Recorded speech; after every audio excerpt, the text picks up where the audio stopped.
All right, good morning, everybody. I hope you all having a glorious Tuesday. Welcome, Indala. Welcome, Tedwin. And yeah, Tedwin, I think that's the first time someone's broken your streak of being here first. Like, Lord Brownbird's done it a couple of times, and then you usually fire back, but damn. You have to up your game, Tedwin, I guess. You're gonna have to up your game. But yes, welcome. We're back to Wrath of the Righteous. Let's go ahead and jump right back in. I don't see any reason to delay any. College being a bitch. Yeah, we've all been there. And yes, Indala, in my opinion, you should play Kingmaker first, simply because, quite frankly, Wrath of the Righteous is such a improvement on game mechanics and ease of use that it can be a little difficult going back to Kingmaker if you play Wrath first. Also, the power scaling. Like, there's nothing quite like the Mythic system with how they've set it up in Wrath of the Righteous. So playing that first and then having to go back to default Pathfinder, I could see being a little off-put. Let's see what we can do. Might be trap, might be treasure. Hey, alcohol. Maybe Remiel has a stash, I guess. Nothing we can do over here. Was busy gifting you another game. Sorry that I'm late. Totally not guilty of you. No, I told you, Terry. You don't have to keep doing that, but thank you. We will get to Cultic Part 2, and hopefully I won't... From what you said, it is more difficult, so hopefully I will not get completely rage-baited by it. Or nature check failed. Oh. Hello. I made it to be a lord and have troll troubles. Ah. I do find the Troll Troubles chapter is actually pretty good in my opinion, because it's before the game really starts ramping up the Fey difficulty. That is an evoker. He needs to die. That is an evoker. He needs to die. No match for me. Get in there, Sela. Ember, if you'd be so kind as to knock him out, that'd be great too. Sela? The inheritor, guide my Somebody? blade. There we go. Okay, well, we hit him. We didn't knock him out before. Like... Ow, burning arc. Yep, there we go. And we knocked him out, and he's good. Anything on you guys? Regular clubs, Masterwork Glaive, Scroll of Eagle Splendor. Don't mind I me. really should. Let me see what we've got here. Any scrolls that we have multiples of that I can copy into his spell? Great. Not many of those, unfortunately. There we go. There we go. Yeah, I don't want to use up the ones that we only have a single of right now, but if we have doubles of it, I'm more than happy to use that. Learning spells from scrolls. Yes, I know. I know. Thank you. I really just enjoy the troll lore. I just sort of wander around and look for trouble. I mean, that is the advantage of Kingmaker. It does really fit that vibe of, yeah, I'm just wandering the countryside and shit just keeps happening. Cultic Chapter 2's main difficulty spike is due to the ammo economy being much tighter. Ah, okay. Here we go.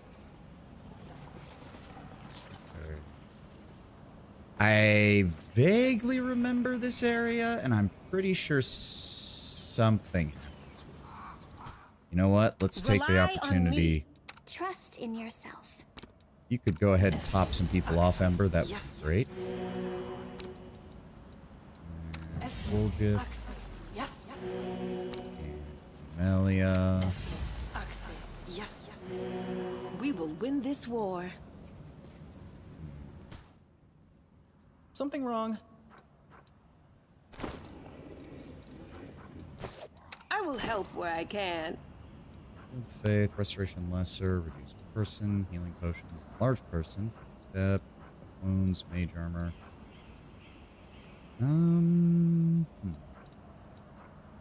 Yeah, that is a protection, this one. Hold on. Take off that. Let's go ahead and give that to you.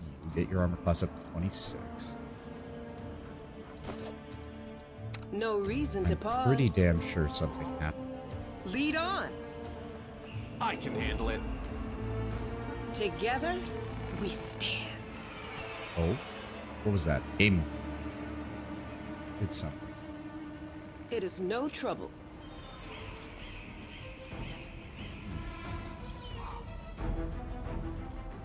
Really, are you modded? I notice you have circles around items. Yes, almost all of them are just quality of life mods. So things that fix bugs, things that fix interactions between feats and items. There's an item like rarity, the circles and stuff, just to give a visual cue as to what is magic and what isn't. There's also, as you see with Woljif, it'll highlight scrolls that he can learn, but that he hasn't yet. Little things like that. No major gameplay overhauls or anything like that. All just little things. Can't make the demons wait. Oh, there's another bot. On my way. The music is suddenly Rely being on very me. tense as well, and I don't like the sound of that. Beautiful. We will win this war. Can we retreat already? Ah, that's why. Sneak attack. Fuck. Okay, everybody team up on that. Also, really? Really? He rolled an 18 right out the gate? Ugh. I'll just sit And she's immediately down. here. Don't worry about me. That's great. Can we please kill him with sneak attacks? That'd be great. Anybody? Nope. There we go. Okay, well, here's hoping there's not more of those yet, because we are not ready to take on a bow. Really, it's called a babao. I feel like that's really weird. Also, welcome, Kataka. Welcome. And again, Tenwin, very modded, but it's all light stuff. It's all light stuff. This is no like mass overhaul or adding in completely unrelated classes or anything like that. No reason to pause. All right, go ahead and use one of those. Go ahead and use a couple of these.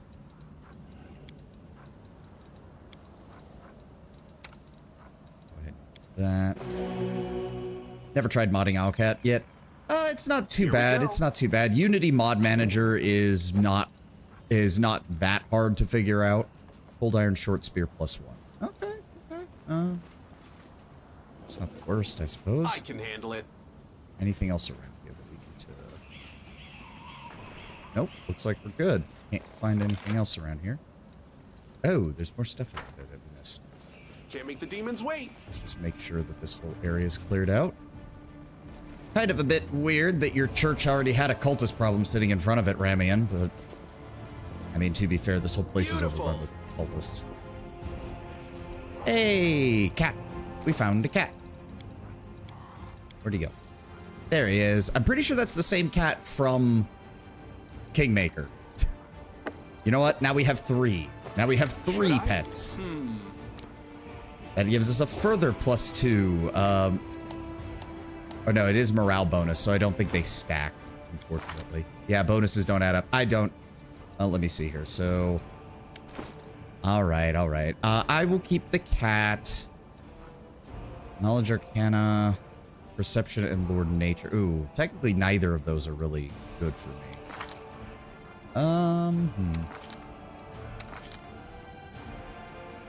I'm scared about giving the cat to Wendowa because I'm pretty sure she'd eat it. Did back the Kickstarter for both Kingmaker and Wrath, but just don't mod. Oh, that's fine. I mean, the base games are still good. The base games are still good. The base games are still workable. Like, there's no problems there. Yeah, we need to get that taken care of as well. Ugh.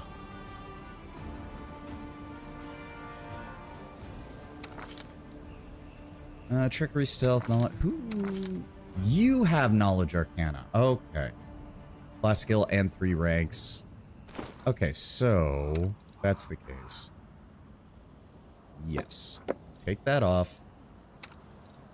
Put that on you. You can have the cute fluffy creature, Ember. It's okay. It is more about the base games on release. Almost always requiring some sort of toy box in a program to allow you to... yes, I will say toy box, in my opinion, is required because toy box has the tools needed to fix things in case something does fuck up. I know Kingmaker Vanilla does have some graphic glitching with models, especially when fighting bandits for the first time in the tavern. There's a couple of those. Honestly, graphical glitches are not the problem. It's when, like, quests break. That's far more the issue. +1 raw bonus knowledge, world knowledge, arcana, lore, nature, and religion. Lore, nature, and perception. I guess we can give the cat to... Here you go, Wenduog. You are in charge of the cat. If you eat it, I will Where hurt do you. you want me? There we go. Okay. Got some gold. We got some loot. We got some gold. We got some loot. Now, if I recall... Let's see what we can do. Yep, there's more dudes. There's more dudes, more cultists.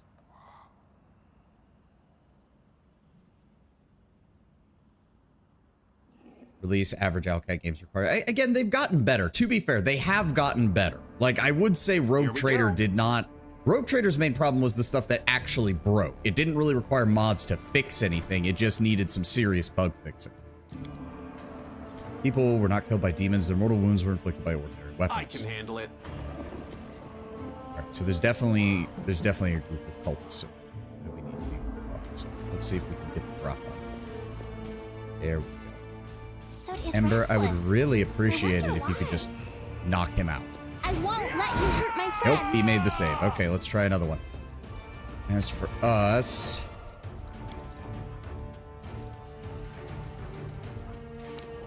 Give me that. Let's try to hit that wizard. Wenduog, aim for the sharpshooter. Sela, get in first. Camellia, Woljif, hold back until Sela has them locked down. There we go. I'll cut you wide Cover me, open. alright? There we go. Their wizard is down. Their sharpshooter is down. Oh, there is a demon back there, but still. Go for the evoker next. Stop. Turn that off. Fire blast. Ember, I'd appreciate it if you could try to put the demon to sleep. Ow. Oh, he's doing that stupid shit again. There we go. Nice.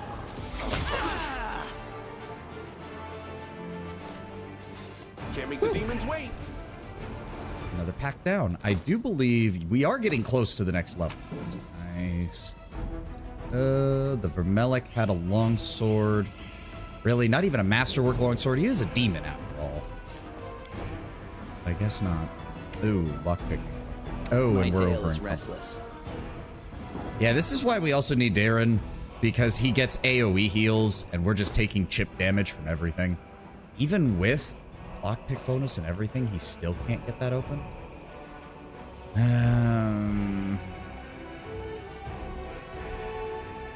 Okay, use the lockpick set. Pretty good, aren't I? That was not worth it at all. The lockpick set is worth 500 gold. For fuck's sake, man. Into the house. Okay, hold on. I don't like that it doesn't mark what buildings are enterable. Beautiful.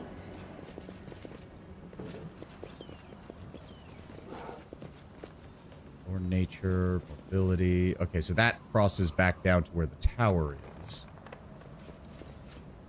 Have I pleased you? These corpses were gnawed to the bone by ghouls whose teeth were also likely the cause of death. Let's see Yeah, what that we would can do it.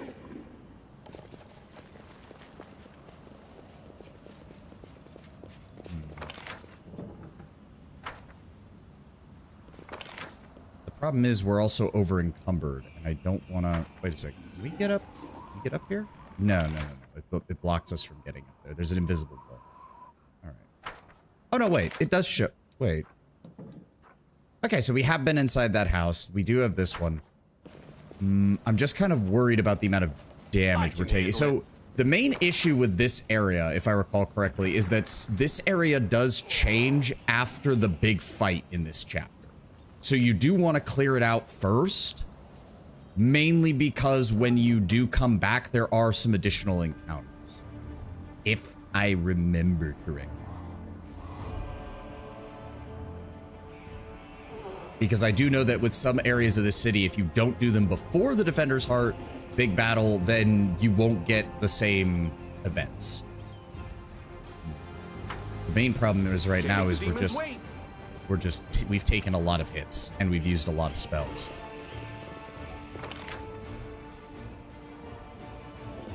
Let's go over here.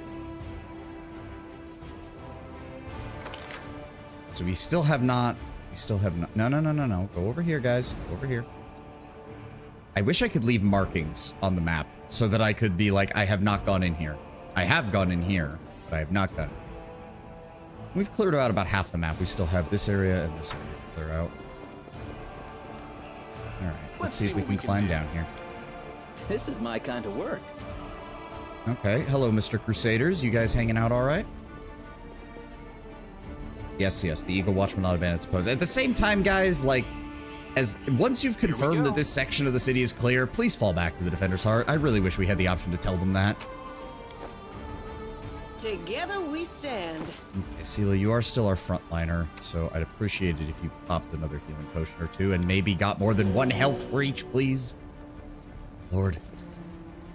I can handle it. There we go. Neophyte fighter, a sheer. I'm assuming sheer. That's what that is. These are the guys who get, I think they get tridents or something. Yes? Ember, I'd really appreciate it if you could try to knock him out. That would be great. They will break against our Oh, that's a resolve. lot of guys. Oh, that's a lot of guys. And he didn't go down. That's a problem. Try to knock out the cleric next. Let's go ahead and target the fighter. Camellia, hold back. Woljif, hold back. Seela, I really need you up in the front. Into the fray. Yep. Did she cast it? She did. Didn't. Okay, try the sharpshooter. Windowwalk, target him. Crimson. Who just got hit by 19? Oh, okay. It wasn't us. It wasn't us. Let's go for the wizard. Wendowog, help me with the wizard, please. Ow, Woljif, don't die. Woljif, don't die. Is for you. Yes, I know Woljif has taken a lot of damage, game. Thank you. Can't do that on him. Can't do that on him. Try to knock out the fighter, please. Ouch! It's all your fault. And Woljif is down. Okay, Ember, fall back. Really? They all made their saves, every single one of them so far? Surrender or else! And I missed. Can we please kill the sharpshooters? Can we please kill the sharpshooters? They are fucking killing us. Stop.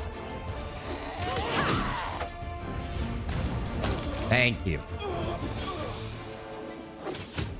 Okay, Seela's actually doing a good job as a frontliner, which is not... How many times are we going to miss? How many times are we going to miss? With touch attacks. This is targeting touch AC, which is usually lower than 10 at this level. Yeah, he has an 11. I have a +6 bonus. Can't touch this. Apparently not. There we go. Ugh. You're a good person. I like you. Okay, well, we cleared them. I was really hoping to get a level up out of that because we sincerely need it. Yeah, he has a okay, yeah, the shears carry masterwork bardishes, which are actually worthwhile because their masterwork weapons at this level are great for making one. Level up would be good. Yeah, we are so close. Less than 50. We need 47 EXP.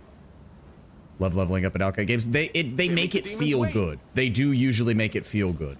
Even in Rogue Trader, where the level ups aren't quite as punchy as in Pathfinder, or as how they can be in Pathfinder. There are some classes that kind of get shafted on that. There are some classes where some levels just feel Beautiful. like you're not making much progress. Okay, well, if there's more enemies over here, we're gonna have a problem. There's more enemies over here. We're gonna have a problem. I can't really... Son of a bitch.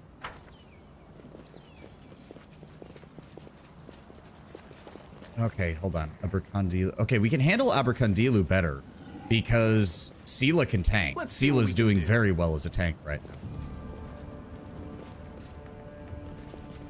We can handle that. We just need them to aggro on her first. I will help where I can.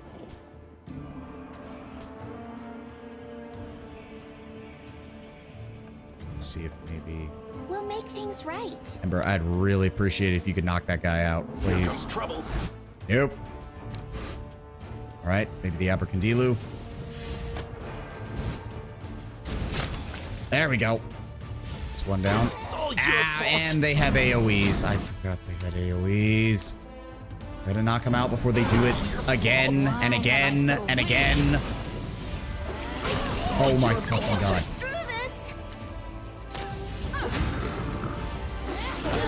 Okay, they just get to spam that on everybody. That's great. And Woljif is Death's Door. I'm sorry I have to do this. Well, I think that got us the level up. Yep, it did. But now we're definitely going to need to fall back to the Defender's Heart for a little bit. Here we go. Bloody fucking hell. May as well grab what we can around here.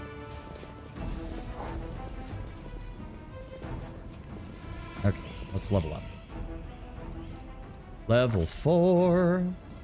We want to just keep increasing Constitution. Go ahead and grab my skill points. And then Kineticist bonus feat, Dreadful Carnage. There we go. Fire Kineticist is one of the fastest ways to get Dreadful Carnage up and running. Whenever you reduce an enemy to 0 or fewer hit points, you make a free persuasion check to demoralize all enemies within 30 feet as a free action. Enemies that cannot see you and the enemy are unaffected. Yes.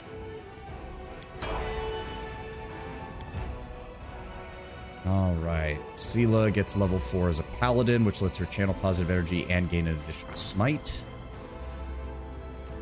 Let's go ahead and bump her charisma by 1, so we get her to an even 14 or to an even +4 bonus. Then we're going to athletics, knowledge world, persuasion. Am I gonna take her down the same line? Like, the problem is that paladin kind of needs Dreadful Carnage, the dazzling display Dreadful Carnage line, because it's really the only way that they can assist on the front line beyond just whatever they're single targeting. Especially Sela, because she's sword and board paladin rather than two-hander. Leona, welcome. Thank you for dropping another emote on my head. Yeah, we'll deal with this for now. Oh, and she finally gets access to spellcasting. Good. Melia, you get another one of these, so now we can go ahead and give you another point of dexterity. Good. Mobility and trickery.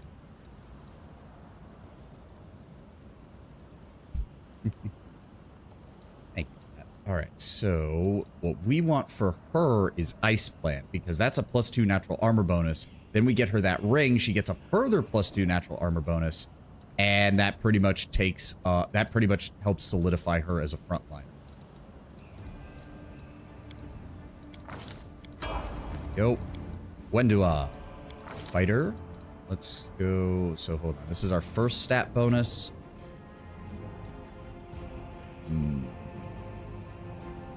I think we just keep going with Dex, because that's going to improve her accuracy. She's already getting a slight strength bonus from the throwing weapon. We can always give her a belt of strength later. Yeah, I think that's good. Let's start working on that.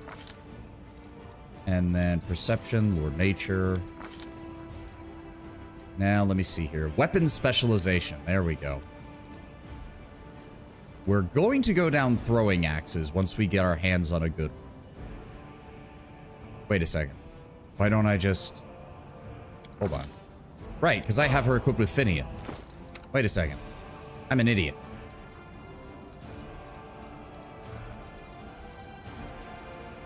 And then, where is it? Throwing axe. There we go. There we go. So she's, yeah, she's getting a +11 to hit. She deals 1d6 +6 damage, which is good. Okay, Woljif. You...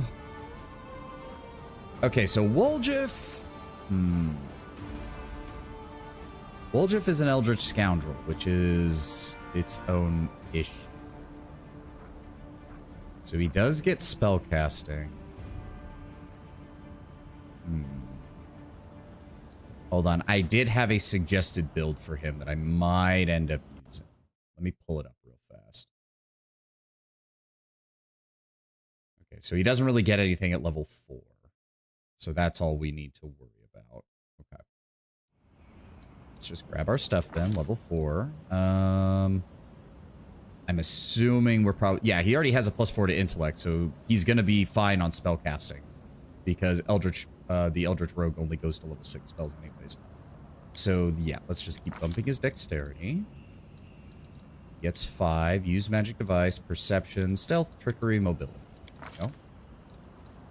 And... blindness could be good. Blur is very good because he can put it on someone else. Bone Fists is more for natural weapons. Does give a +1 bonus to natural armor, though. Burning Arc, Man Undead, Create Pit. Create Pit might actually be a good... Having him go down the pit, grab up the various pit spells might actually be a very good...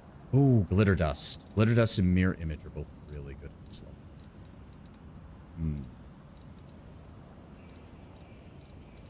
Web is really good too, though. We're gonna have Nenio to handle like illusions, so that's not going to be as much of a problem.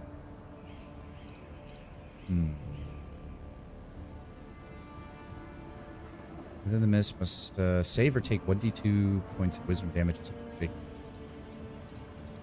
Yeah, you know what? Let's go with... but wait, his saving throws are not going to be that good. Yeah, reflex negates. Do not get a saving. Creatures who fall into the pit take 1d6 bludgeoning damage per 10 feet. Requires an athletics or mobility skill check with a DC of 25. When the duration of the spell ends, creatures within rise up after a round. Depth of 10 feet per 2 caster levels to a maximum of 30 feet. So it is a maximum of, what, 3d6 damage? Not bad for a level 2 spell, honestly.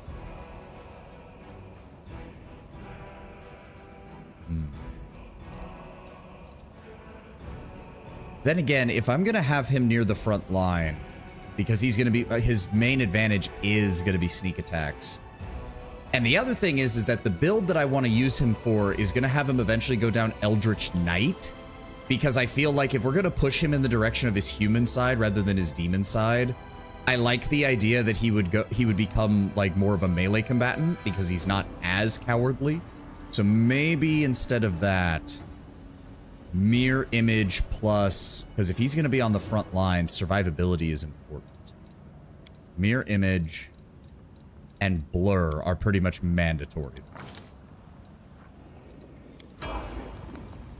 And then lastly, we have Ember. She picks up her next hex at this level. Oh, right. She uses Charisma for her casting stat, so we're going to want to up that as much as possible. Okay, so her intelligence is 12. Okay, so she's going to get 3 skill points this level and 4 skill points the next level. So that's why she has the odd number here. So that gets her Knowledge Arcana. That gets her Persuasion. I don't really need her to have Persuasion, though, and I'm not going to be going down the whatchamacallit line with her. But she's not really good at much else. Wenduwa can cover Lore Nature. Seela might be our main tank, or she might not be, but she's going to be able to cover Knowledge World. We obviously want Knowledge Religion. Or no, Knowledge Religion is the one that she... Well, actually, we could do Knowledge Religion and let her Persuasion slip, because again, there's not really much point for her having Persuasion. Like, she's a nice, solid companion if you don't want to use your party... your main character as your party face, because she starts with 17 charisma right off the bat. Also, she's adorable. How can you say no to that face? Never mind the fact that she is the peak of elves are fucking alien looking. All right, we'll go with that. Again, I can change skills later. We can always do that. So, as far as...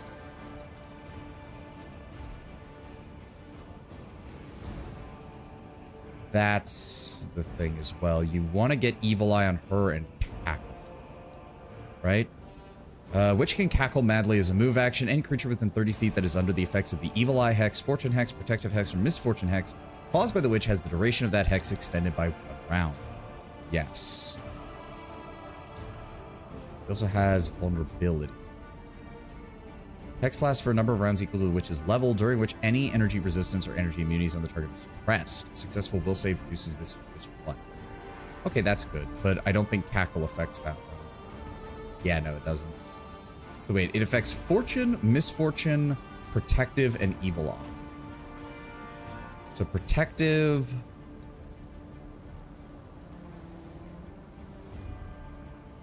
Wait, hexes that affect Fortune hex, such as Castle, also affect Protective.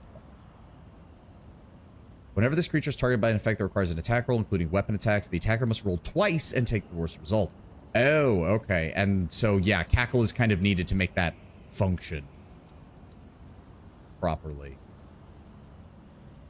And Misfortune is the... Okay, so these give advantage and disadvantage, basically, to use 5th edition terms. Okay, okay.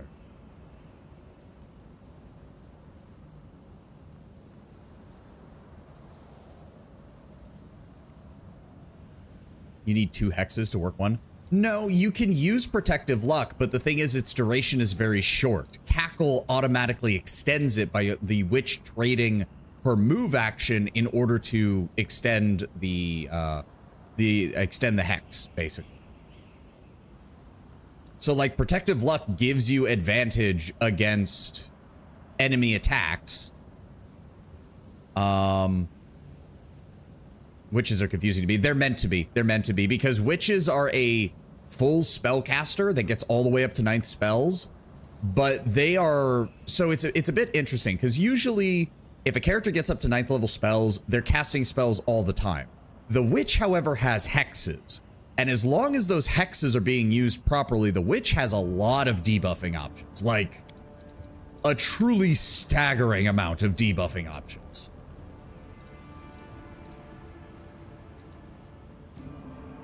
Like, the fact that she starts with Slumber alone is a big one, because Slumber is the only way to get a sleep effect that affects anything.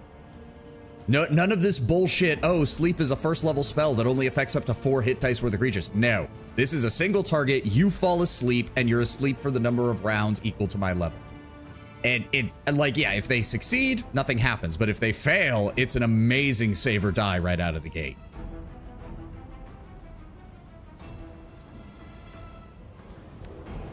This acts as a Cure Light Wound spell using the Witch's Castle. Once a creature has benefited from the healing hex, it cannot benefit from it again for 24 hours. At 5th level, the hex acts like Cure Moderate Wounds. That is also nice for her. Witches do have some good support abilities as well.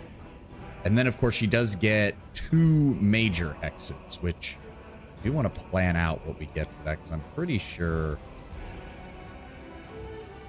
Animal Skin, Beast Gift, Death Curse. Yeah, these are all... Oh, right. Sorry. We get 1 major hex and 1 grand hex. Oh, no. We get major hexes later on. I'm an idiot. Yeah, and then there are grand hexes as well. I think there's only like 2 of those. Yeah. Yeah, that's it. There's only 2 grand hexes. No, 3. 4. Okay. Never mind. Yeah, no, witches can be a bit confusing. They do have some cool mechanics, though. But we're going to go ahead and grab...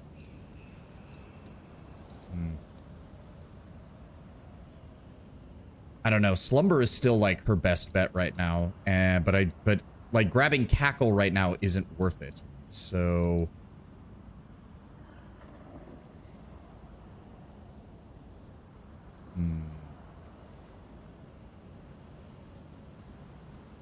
This hex affects all rolls the target must take while it lasts. Whether or not the save is successful, a creature cannot be the target of this hex again for the day. That's still really good because most of our combat is very short. So even if that only lasts 1 level, that's not, or 1 round, that's not bad until we can get Cackle going. Yeah. Or would Protective Luck be better?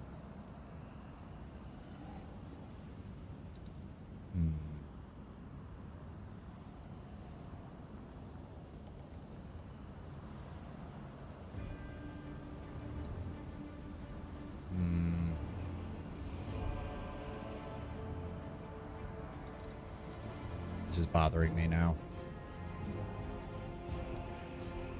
All right, let's grab Protective Luck. That'll help keep Sela alive on the front lines. As for her level 2 spell, she's only going to get 1. I do know that she likes her does like her fire spells, but I think she gets those automatically because of her slackened. Yes, so at 5th level, she automatically gets Scorching Ray and Burning Arc. At 10th level, she gets Fire Snake, and at 15th level, she gets Hellfire. Which I think is most of her offensive options. Like, she does not get much else. So if that's the case, Litter Dust is not the worst.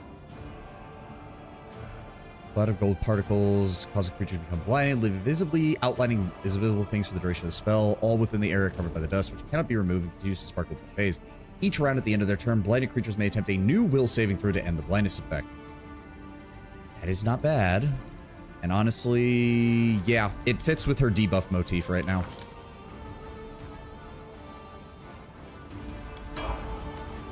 Dear Lord, we got our asses kicked in that fight. I can handle it. Okay, we really can't afford to be adventuring much more. We need to find a place to rest. Got this one. This fire was no accident. It looks like the work of a Brimarac, a pyromaniac demon. Okay, so there's definitely some kind of fire demon here. Can't make the demons wait. So we've cleared out the outer area of this, but we have not gone inside any of the buildings, and we can't go any further this way because we're too injured. We should probably double back to the Defender's Heart and try to rest. Beautiful. Or we could take the risk and try to rest out here. I mean, we could do it next to these Crusaders so that if anybody does show up, we got a good chance. Oh, but that won't help Woljif is the problem. If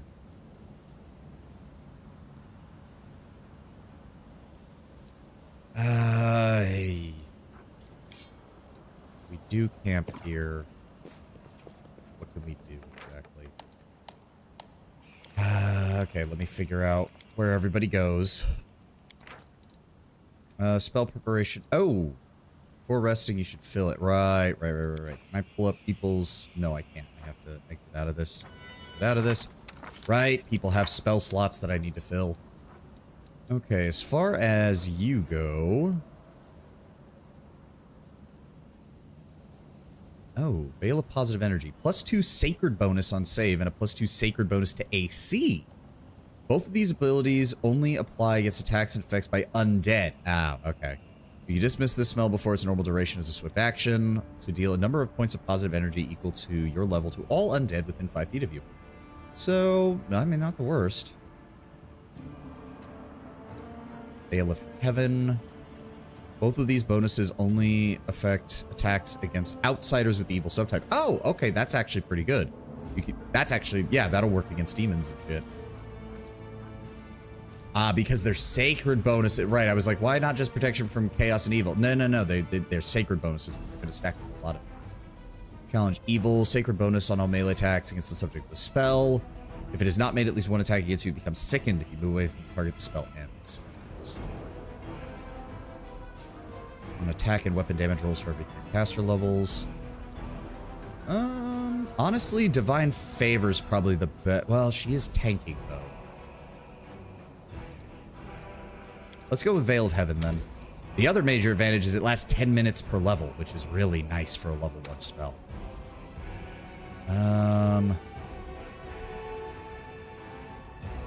Jesus. Honestly, just right now, we just need more healing spells. We just do. You can't cast, you can't cast. You have level 2 spells now. Let's go with Mirror Image and Blur for the big fights. And, of course, you got new spells, but you don't get them until you rest. Oh, dear. How long is it going to take us to actually rest? Because we took a lot of hits, and we don't have a dedicated healer yet. Shit. Okay, no. I think if that's the case, we should head back to the Defender's Heart so I can buy additional potions and try to shorten our healing time. Alright, well, put one of these on Woljif. Put one of them on Sela. Use your Divine Bond to get a spell back. Also heal Ember, please. Okay, we're going to grab that, and then we're going to head back to... Cannot travel, inventory is too great. Let's see what we can Fuck! Shit. Wow, we are 300 pounds overweight. Jesus Christ. Fuck. Give me everything. Sort by price to weight. So that is 25 pounds for 4 gold. So I already think that that's, yeah, that's pretty bad. That's pretty bad. Okay. Easy, fat ass. I mean, it's 6 people carrying 1,200 pounds, so we're all carrying 200 pounds worth of gear right now, which most of the party can't even do. Sela can carry 300. I can carry 90. Wendell can carry 230. Fucking, yeah, 90 as well. Woljev is at 100. Yeah, no, it's not working. Okay, so best bet would be to drop. The hide armors are pretty. So if I drop those, does those actually show up on the map? I don't. That gets us to 1,000 pounds. So let's drop these. That gets us to 862, but we don't really lose that much value out of this. Oh, and they do stay there, so we can come back. We can come back and get them. Oh, here's one. This is my kind of work. Get the free experience for doing that check again. Nope. Area exit. Nope. Leave those. We will come back for them if I can. I'm close to that alone. All right, we're gonna have to fall back to the Defender's Heart. Oh, is this the Nenio encounter? This might be the Nenio encounter.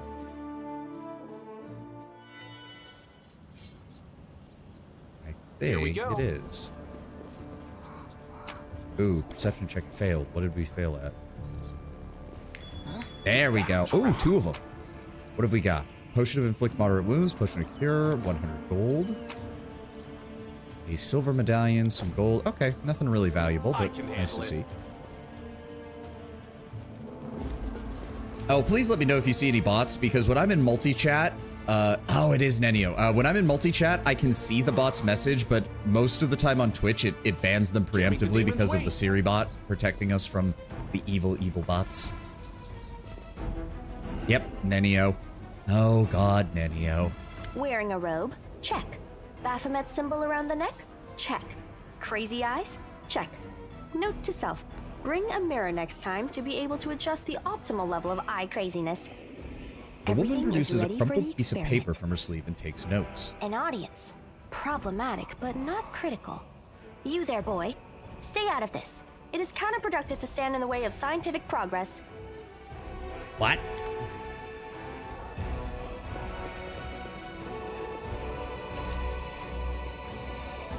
Nenio is an interesting character. She is. She I don't is. know her. Greetings, boys and girls. I am your sister in sin, a devotee of Lord Baphomet's dark will, and so on and so forth. See, here's the thing. Oh, what'd you miss? We just cleared out part of the square and we got our asses kicked by the weird slug-looking demons that spam AoE channel negative energy for like 4 rounds before they switch to melee. So we're heading back to the Defender's Heart to rest up. We also hit level 4. Nenio's an interesting character. I will say this much. Nenio feels like somebody's actual D&D character thrown into a video game. But I say that in the best way possible. Like, she at least still feels like an interesting character. I'm not gonna go as far as say that she's the match for Minsk or anything, which was very much what Minsk was, but I at least get the feeling that someone played a character like this and was like, dude, I have the best idea for an NPC companion. She looks like one of us, but she talks kinda weird. Who's there with you? For a second, I thought this guy had like a crown of thorns on his head, but he just has a cap. The cultist figure points your way. Who? Oh, them. Just an audience. They don't matter. Consider them a supplementary component of the coming experiment. Shrug, remaining silent. In Yes, the name that's... of our Lord Baphomet, please be so kind as to undertake a little test of your competency in our wicked cause. It seems the cultists wish to say something, but the woman won't let them. Let's start with something simple. So here's my first question. What is Lord Baphomet's favorite weapon? He produces a pencil and a crumpled piece of paper from her sleeve. We will not answer to you. Our lord can wield any kind of weapon. He is all-powerful. Wrong. He wields no weapons at all. He doesn't need any. He just gores his enemies with his horns. I mean, it's Isergol, a glaive made from red adamantine. That is correct. But still, boy, no prompting, please. The woman turns to you with a glimmer of interest in her eyes. This experiment has taken quite a surprising turn. I would never have expected the followers of the great Baphomet to be baffled by such a simple question. Fine. Let's recalibrate the difficulty and proceed with the next question. Please name Lord Baphomet's sacred animal. A bull! Of course, everybody knows that. Yep, and a cow. Technically, it's an auroch, as a matter of fact. I'd like to ask you to stop prompting them, but it seems they could do with a prompt or two. The woman throws a vague glance in your It direction. appears the experiment has yielded results which are as unexpected as they are incredible. Baphomet's cultists have not the slightest idea about who Baphomet really is, let alone any in-depth knowledge of his ideology or philosophy. I'm positive that this news will cause a sensation in widest scientific circles. Damn it, she's right. I'm a shitty excuse for a cultist. And my mother used to tell me to become a plowman. Hey, take it easy. We've only had 2 questions. You there, come on, ask another one. We'll get the next one. Say nothing. Is there any sense in continuing? You cannot answer the simplest of questions. I am ashamed of all of you, as cultists and as individuals. I'm not mad, just disappointed. Please, ask again. I can answer. I'm sure I can. How do you spell Baphomet's name? B-A-F-A... Oh, screw it. To hell with Baphomet. I thought it was gonna be fun, but instead there are all these questions. I'm done here. I'm going back to my home village, back to my mother. You know, I think I can hear it, but I'm pretty sure that's Lan's voice actor. Because he has a similar inflection when he said, I thought it was going to be fun, but instead there are questions. I could hear Lan's voice coming through. Hilariously, the stupidity of cultists is a minor plot point in the CRPG. I mean, when is it not? If you're going to have cultists, yeah, sure, the upper echelons can be the Machiavellian, Xanatos Gambit, Xanatos Speed Chess bullshit. But the average low-level guys are a bunch of dipshits. Hey, wait! You there! How dare you stir up discord in our ranks? Grab her and tie her up, and her entire entourage too! The experiment is complete. Unable to deal with the questions, the cultists decide to deal with the examiner instead. A typical reaction for a person who has never been burdened with any intelligence. Now you're gonna start hitting each other, aren't you? Please, proceed. I won't interrupt. You can handle them, right? Oh, and of course it moved me to the front, which means now I'm aggroed on everybody. Great. All right, Sela, please move in front of this. Wendewog, target the archer. match for me. Ember, if you'd be so kind as to try... Okay, they don't have a mage, so just try to knock out the barbarian. To give you an idea of comparison, it's mentioned this before, but Baphomet cultists don't stick around in tabletop because they move on to infiltrate. Very different levels of competence. Yeah. Woljif, keep to the flanks. Don't do anything stupid. And in fact, if we're going to be... no, none of that really helps any. There we go. Why am I moving forward? Run away. There we go. Target the archer. Sela? The light. Take you. There we go. Spirits demand your blood. Can't tell if that actually got him or not. I'm gonna get... I'm getting my Yep, ass yep. kicked. And thank you for the attacks of opportunity game. That was so nice of you.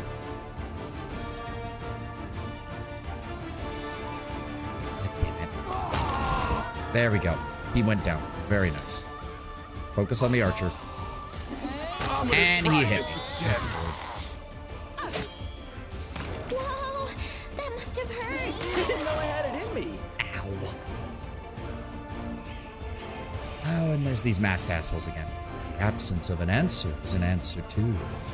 Yes, literally. I know you guys have other lines, but every single one of you has said that so far. I know you have other lines. At least try to choose them. The result is statistically predictable, especially considering their intelligence level. The woman examines the cultist remains. What about you, boy? Are you ready to answer some questions for the good of science? Let's proceed with the experiment. My first question is simple. Which colors does the goddess Iomade prefer? You know, this actually makes it funnier because now I'm just imagining that while I'm trying to get up after having been shot with a crossbow, she's just standing over me asking questions. It's red and white, yeah. This answer is correct. It is comforting to meet at least one educated person in the melting pot of ignorance that is Canabras today. Let's proceed. Did Aradin take part in any crusade before he died? Yeah, you know for sure that Aradin died not long before the Worldwound opened and the First Crusade began. No, he didn't. Your answer is correct. Aradin's death dates to 4606, and that is precisely the year when the Worldwound was opened. The First Crusade started back in 4622. Your knowledge would make Mendev's Crusaders proud. My final question is, what is the title that Aurilu Vorlesh bears? Is she the Architect of the Worldwound, the Lord of the Labyrinth, or the Border Acquisitor of the Shapeless Abyss? You don't know the answer, but thank the gods you're lucky enough to only have 3 options. Wow, we actually failed that?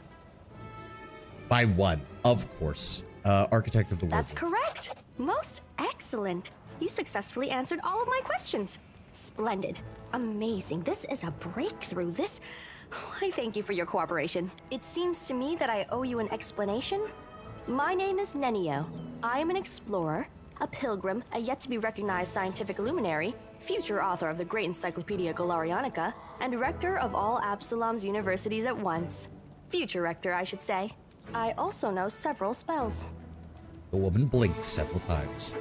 Well, now you can tell me what you were getting at with all these questions. It is so heartening to see you strive for knowledge.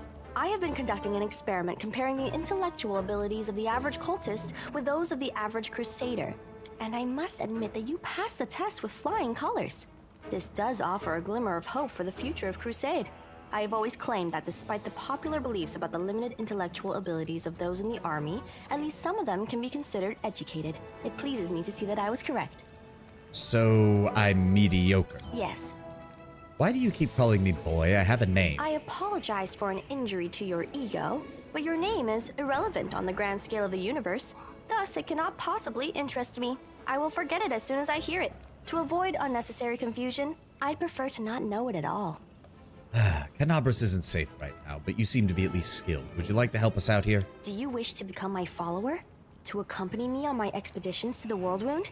To assist me in my experiments? To run errands for me? Perhaps even to write down my deepest thoughts for the benefit of future generations? Oh, how splendid! Of course, I agree. Truth be told, I have no money to pay you. But you will be aiding the progress of science, and that is its own reward. Okay, look, but if you're going to be assisting us, you're gonna follow my instructions when we're actually having to fight. Huh? What? Oh, yes, the dangers and these battles. Of course, I will follow your orders. I place my life in your capable hands, so I can focus on the things that really matter. All right, fine. Excellent. You're hired. To think that I finally found someone to accompany me. 27 Crusaders before you said no. Not one of them saw the undeniable appeal of my offer. You are lucky we need a mage. Your first assignment is to take me to a safe place. I have to admit that today's experiment has left me quite tired.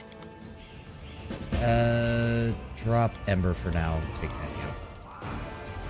There we go. Now, if I recall correctly, Nenio's main thing is she is basically a save or die specialist, who happens to also be a scroll savant, which I can't exactly remember what scroll savant does. There we go. Scroll savant adds half of their class level as a bonus to the use magic device check. They will always take 10 on use magic device checks to cast a spell from a scroll if 10 on a roll is enough for a successful skill check.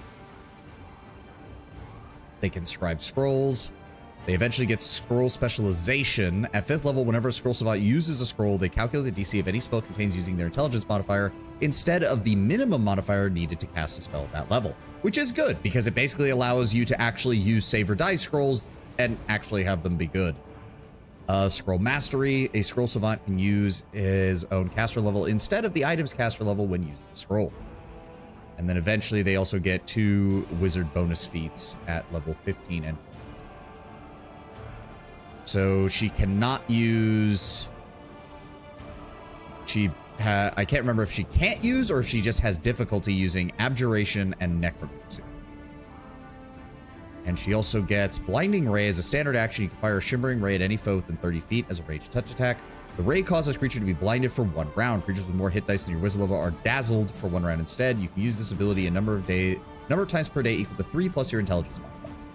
Scroll Savant's pretty great. If you prestige her into a full casting prestige like Lore Master, so long as she can reach 10th level as a wizard, she makes anything work. Personally, I like... Yes, when I was looking up builds for her, pretty much every single build is you do 10 levels in Scroll Savant, and then you take 10 levels of Lore Master, and there is literally 0 reason not to. She also gets invisibility field. You can make yourself invisible as a swift action for a number of rounds per day equal to your wizard level. These rounds do not need to be consecutive. This otherwise functions as invisibility greater. Because Lore Master, if I remember... Oh, why is that monk? No, Lore Master. Yes, has one of the following features. Knowledge Arcana, Knowledge World. Ability to cast at least 3rd level spells of either one. And then they get all sorts of crazy shit. Yeah, they can interact with a lot of stuff. Character gains new spells per day if they gain a level of spellcasting class they belong to before adding the prestige. Does not, however, gain other benefits a character of that class would have gained, except for additional spells per day. Spells known as an increased effective level. If a character had more than one spellcasting class before becoming Lore Master, yeah. Adds half their level to all lore and knowledge skill checks. They get more secrets. Whenever Lore Master examines a magic item to determine its properties, they gain a +10 circumstance bonus on Knowledge Arcana. Alright, I think this one I did have a build for her selected. Let me double check. Where are you at, Nenio? I'm pretty damn sure that I had it selected. Where is it? Yes, there we go.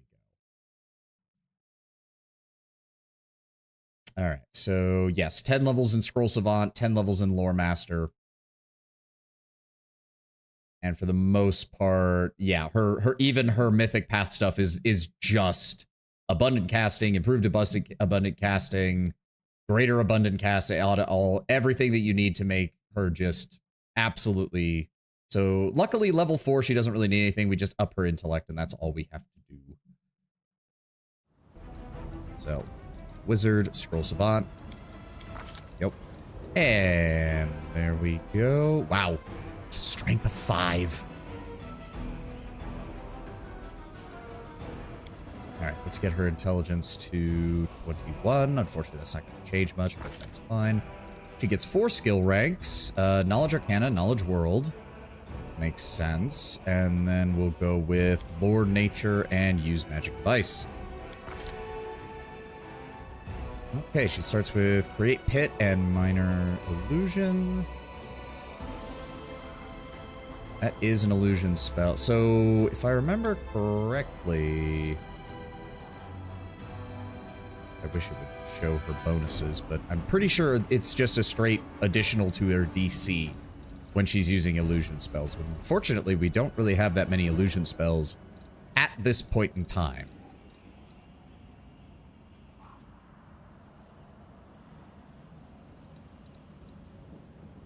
Interesting. She can learn Hurricane Bow, but she can't learn the Lead Blade or whatever, which is the melee version. That's kind of annoying.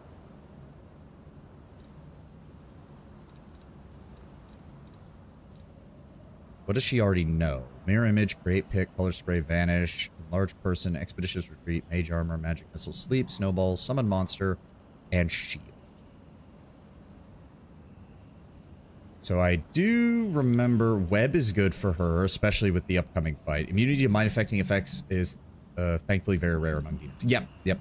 It's one of the ways that you can actually deal with a lot of their shit. Alright, Blur is still good because it can also be cast on other people. So we'll grab Web and Blur. I don't think... Take that. Take that. Yeah, she starts with no armor. Not surprising. She has a light crossbow. Here's a masterwork dagger in case somebody gets too close, Nenio. You can't really wear anything else. Spells with cold descriptor. That doesn't matter. Ah, here we go. Sort by type. Let's just go ahead and start copying all of these. Heroism, scroll for bow, scroll for hypnotism, protection from chaos, rate of sickening, and reduce person. That's everybody. Oh, and scroll of resist acid. Yep. That should... Yeah, she can't cast heroism yet because she doesn't have 3rd level. We're probably going to go ahead with Create Pit, Mirror Image... And honestly, 2 castings of Web, probably. As for her level 1, armor should be fine on its own, especially... Does this build have her take Archmage armor? It does not, actually. Oh, well. To be fair, she is... There's not much you can do to fix the fact that Nenio is squishy as fuck. Oh, and if she wants to... Right, that's how it works. So she can have Abjuration and Necromancy spells, but if she uses one, it takes up 2 slots. That's what it is. Right. Okay. So she has Mage Armor. We've got... Oh, she does have Snowball. Wizard dies from 1d4 embarrassment damage. Yeah. So hold on. Ranged touch attack. Snowball deals 1d6 points of cold damage per caster level. And the target must succeed at a fortitude saving throw or be staggered for 1 round. So we could give her that. It's kind of the only... +1 bonus on saving throws against spells with a cold descriptor adds +1 to DC for all saving throws against spells with a cold descriptor that you cast. Okay, that...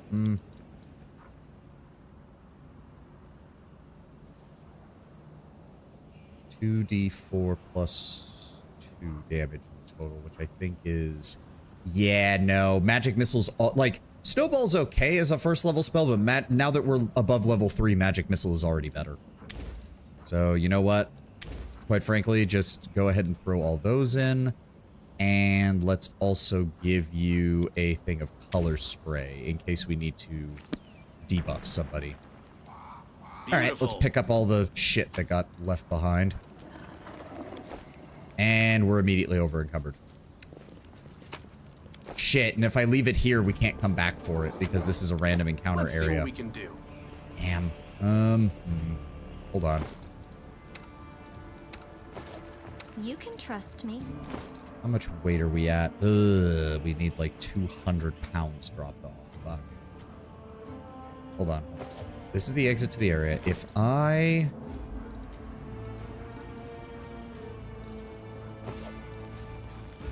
So you spotted the Warstone in the Great Garrison and the tabletop is broken into pieces and only a shard is actively interacted with. Yeah, I do kind of find it funny that they kept it intact just so that it looks even more ridiculous that Discari picked the damn thing up and yeeted it. Alright, so if I cast this on you, Sela, this will raise your strength.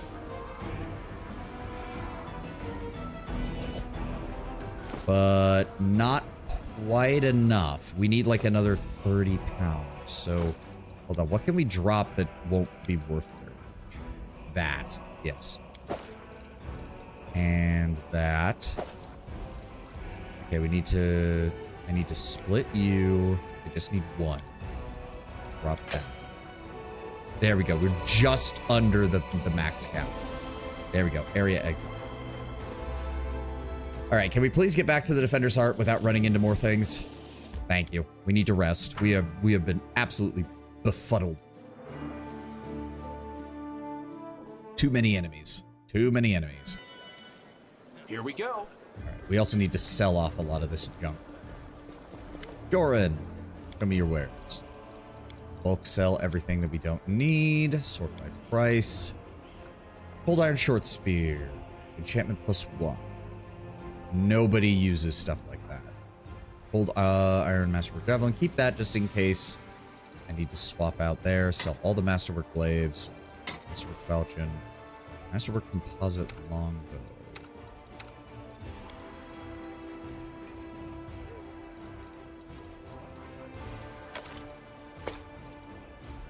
I think... No, that would be better for Sela. If we do need to engage in range, that is actually better for her. I don't like that I can't... Alright, we'll just put it back in the inventory then. That's annoying. Sell the Masterwork Bardishes. Nobody else uses heavy armor, so we can sell this.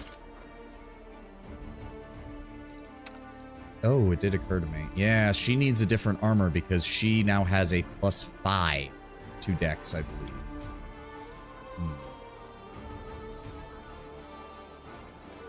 Sort by price. Go to armor.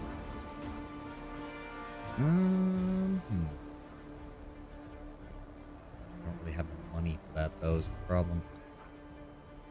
Leather armor +1 has a max dexterity of 6. Chainmail is 2. Chain shirt is 4. Studded leather is 5. So 3 with a +5 from dex versus 4 with a +4 from dex. So it's identical. It's identical. Unfortunately. Okay, well, first off, nobody is using hide armor. Nobody's using medium armor in general. The Crypt Raider armor is... I mean...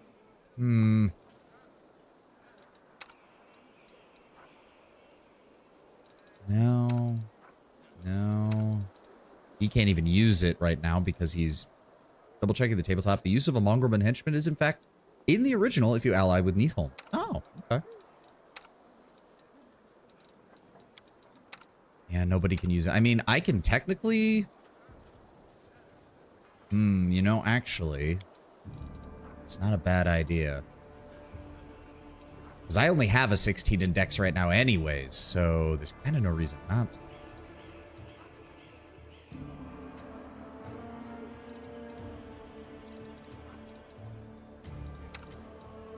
No.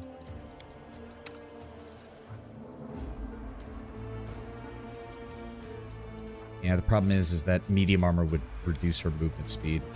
Now, just sell this. I'll put this on, and we'll go from there. Wait. Oh, I can't. Right, I don't have medium armor proficiency. Fuck. Okay. I should have seen that coming. What's the best armor I can get for 3 dex?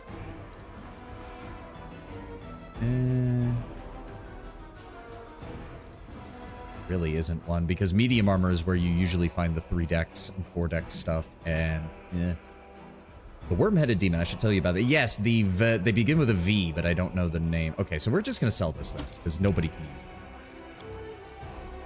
it. Don't sell anything there, don't sell anything there, don't sell anything there. Book, alcohol, sell that, thank you. Thank you for the 3,000 gold. I can handle it.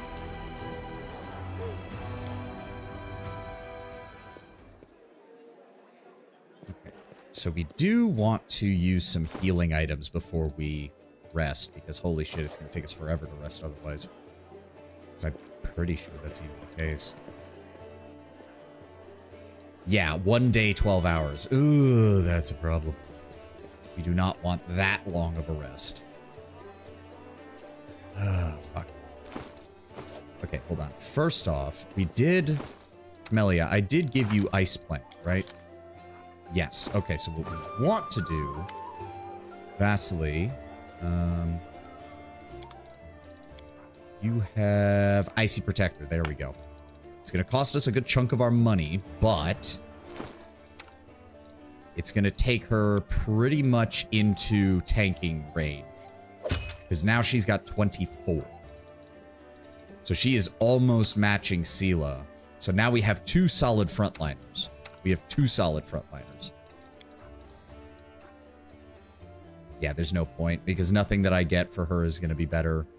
As much as I'd love to have her dex take full advantage of that. She already has a +5, so there's no reason on changing that either. Alright. You can't wear armor, you can't wear armor, and you can't wear armor. Which is why he starts with the bracers of armor +2. Which is better than nothing, I suppose. So take that. Nenio, do you need to learn that? You do. Copy. There we go. Okay. Let me see here. Sort by price. Let me see your scrolls. Ring of Powerful Blood Magic. Why do I feel like I missed that? Whatever. No, not ingredients. Although... basic Alchemist Kit and basic Scroll Scribing Kit is not the worst side. Vermlex. Demons formed from the souls of sinners who violate corpses. Ugh. I mean, I'm assuming they mean grave robbing, but we also know that that could mean some other things. The body is not actually the demon itself. It's just the corpse they've puppeted. Vemlics are just a worm in a body shape. They have negative energy affinity. Yeah, they're fucking annoying with that. Way beyond what their initial CR would imply. They can pilot any corpse and use it as an impromptu vehicle. They can use the body as a disguise, but must be careful to keep the mouth largely closed, lest someone get a peek inside and spot the operating Vermlick. When the disguise fails, they discard the head and even consume the flesh of the body they pilot to heal themselves in combat. That makes sense. Oh no, it also means necrophilia. They straight up tell... I mean, yes, but what I'm saying is that... Okay, if they do straight up tell you, then never mind. Okay, so I do want the scroll and alchemist kit, please. And then... I don't suppose you have some cheap scrolls that I could use for healing. You do. That's actually really nice. In fact, I would go so far as to say give me all of it. Moderate wounds are too expensive. Does he have regular potions? He does not. All right, just give me those then. We're low on cash, but that's just how it is. That's just how it's going to be. So, where were they? See, I don't get why... One way or the other. Oh, good. So he does come over and use them for... Wow, 2. That's... 1d8 plus 1. Good lord, I hate scrolls and potions sometimes in this game. Good lord, I hate it. While occupying the body, it has the appearance of a morbidly obese person due to the space it occupies. Fun fact, that's the state you found Holroom's body guarding the Grey Garrison. Oh, interesting.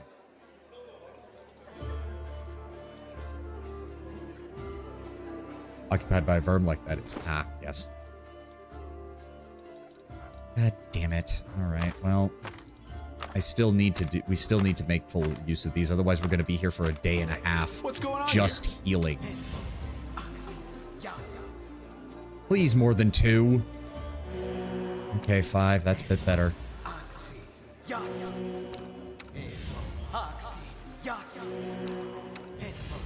The problem is we're in one of the few portions of the game where we actually do need to be moving at a good pace. So, like, I can't afford to be resting for a full day if I want to try and get everything done before the battle for the Defender's Heart.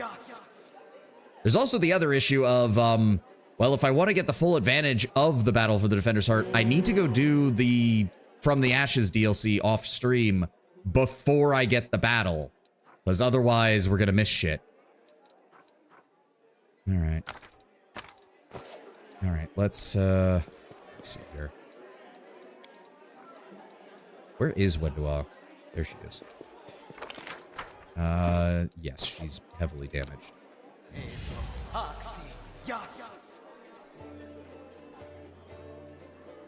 Game?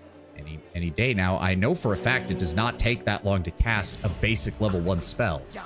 There we go, a +9. Thank you for actually rolling high. Thank you. Sela's also in. Fuck. Alright, let's get past that. Aurelia. Hello? What in the flying fuck just happened? Is anything working? Is anything working? Hello? Can anyone hear me?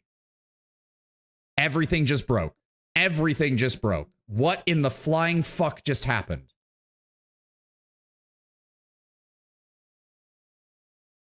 I have no idea if anyone can hear me. Give me a second. Everything just crashed. Path of the Righteous crashed, and it took everything with it. I don't even... Am I still online? Is anyone there? Can anyone hear me? Please, someone type something in chat. I'm begging you. What in the flying fuck just happened?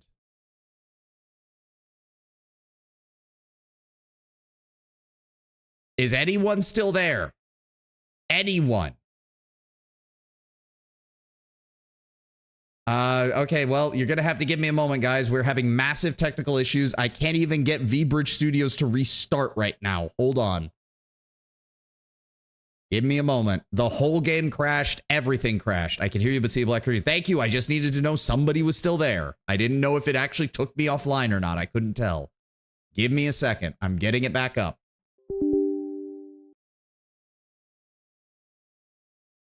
I don't know what the fuck just happened. I did not realize that casting a fucking scroll could cause not just the game to crash, but nearly take my entire computer with it.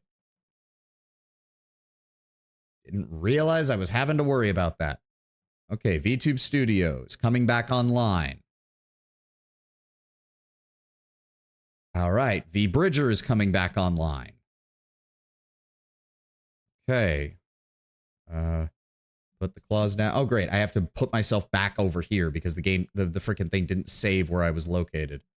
That's great. Give me that. Okay, OBS seems to be running fine. Give me 1 second. Okay, that's not connecting. There we go.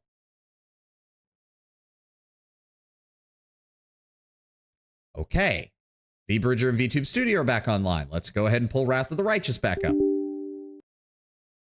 Okay, game.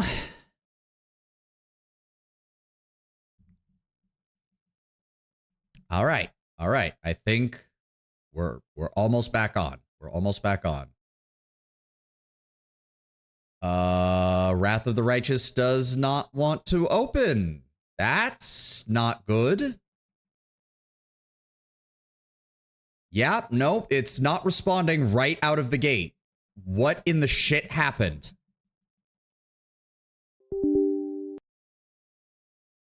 Okay, I'm not gonna touch anything. I'm not gonna touch anything. I'm not gonna touch anything.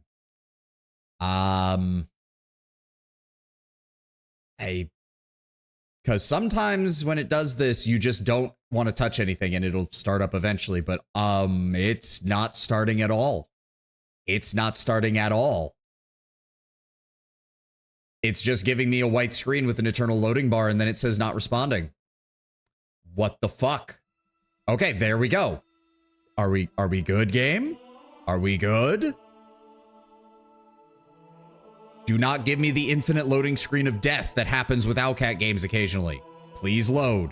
I'm begging you. Thank you. Okay. That was weird. That was very weird. Oh, great. And it saved before we... It only saved before we entered the Defender Zone. Okay. All right. All right. All right. Just... Okay. Sure, game. Sure.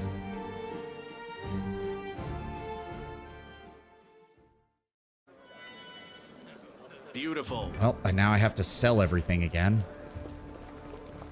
Okay, so that was weird. My apologies for the sudden and violent ejection from the game. All right, bulk selling by price. You and you. No, not that. I'm just gonna put that on somebody. Nope. And then we ended up selling all of these, I believe. Yes. Not any of those. Not any of those. Although... No, we are still at the point of the game where swarms are a problem. So we're not going to touch... We're not going to do those. And then all of these. Thank you. Thank you. 12,000 gold. And we went in here. Okay. My apologies. Again, my apologies. I did not... How many scrolls you're selling? I still need your shit, unfortunately. Sort by price. I need Icy Protector. And then I need... Where is it? Scroll Scriber Kit. Alchemist Kit. Thank you. And then I need you to give me all of these, please. Go. Okay. This on you. Like... It crashing the game, fine, I get that. It's more the fact that it also crashed everything else. The only thing that didn't crash, thankfully, was OBS. So we did not actually get kicked from the stream. I don't even know how it managed that, because everything else went fucking wonky. Here we go. Well, I guess we can't really use those healing potion or healing scrolls because the game will just shit the bed. But if I try to use healing potions, we're going to burn through our entire supply. Fine, just use them. I just need to get the healing time down to as close to 9 hours as possible. So that we're not wasting a shit ton of time. Ugh. So many resources. Oh, it also does occur to me. Hold on. I can just get rid of... Yeah, I don't need inflict wound potions. Quite frankly, I don't need scrolls of inflict wound either because we don't have an undead companion, so... Go ahead and sell those and make a little bit of cash back. In fact, that'll allow us to buy a couple more potions of healing, which would be great.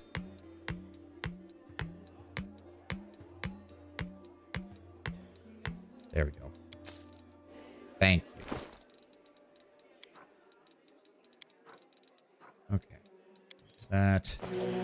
I can handle it. Oy vey. Scrolls of inflict wounds can be used offensively by Nenio. Yeah, but they're touch-based, which is... That's not just in a pinch, Lord Brabber. That's like, you're already fucked.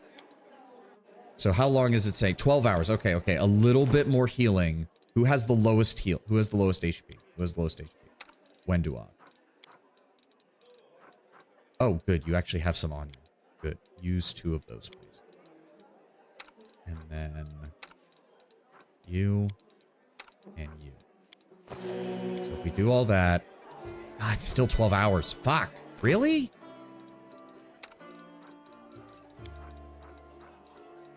Use that. Use that. Use that. Oh my god. Fine. 12 hours it is. I can't afford to waste any more potions. It's ridiculous. I do have a potion crafting kit. I would really actually like that. Choose a potion to craft. Use a recipe to cook. Wait, why can't she prepare? She doesn't have the feet. She doesn't have the feet. I'm an idiot. And if I do this... scribing... hold on. Character assigned to this position can scribe scrolls. To scribe a scroll, they need to know the required skill. Yep. And attempt a lore religion check for divine spells or a knowledge arcana check for an arcane spell. It takes time to scribe a scroll. The higher the level of the spell, the longer the character will need to scribe a scroll. Scribing a scroll involves between 1 and 5 stages, depending on the spell. If the character passes the check, then the progress of scribing the scroll advances by 1 stage. A failed check does not advance the scribing process towards completion. Okay. Yeah, she can't make any of her level 2 stuff, but she can make any of the level 1s. Wait, she's a level 4 caster. If she scribes a scroll, shouldn't it go off of her level? Right? Click to downgrade CL. Oh, okay. So, for example, if I do that... Oh. Okay, and that changes the DC. So, yeah, she's already got 100%. So, what would I really want is the question.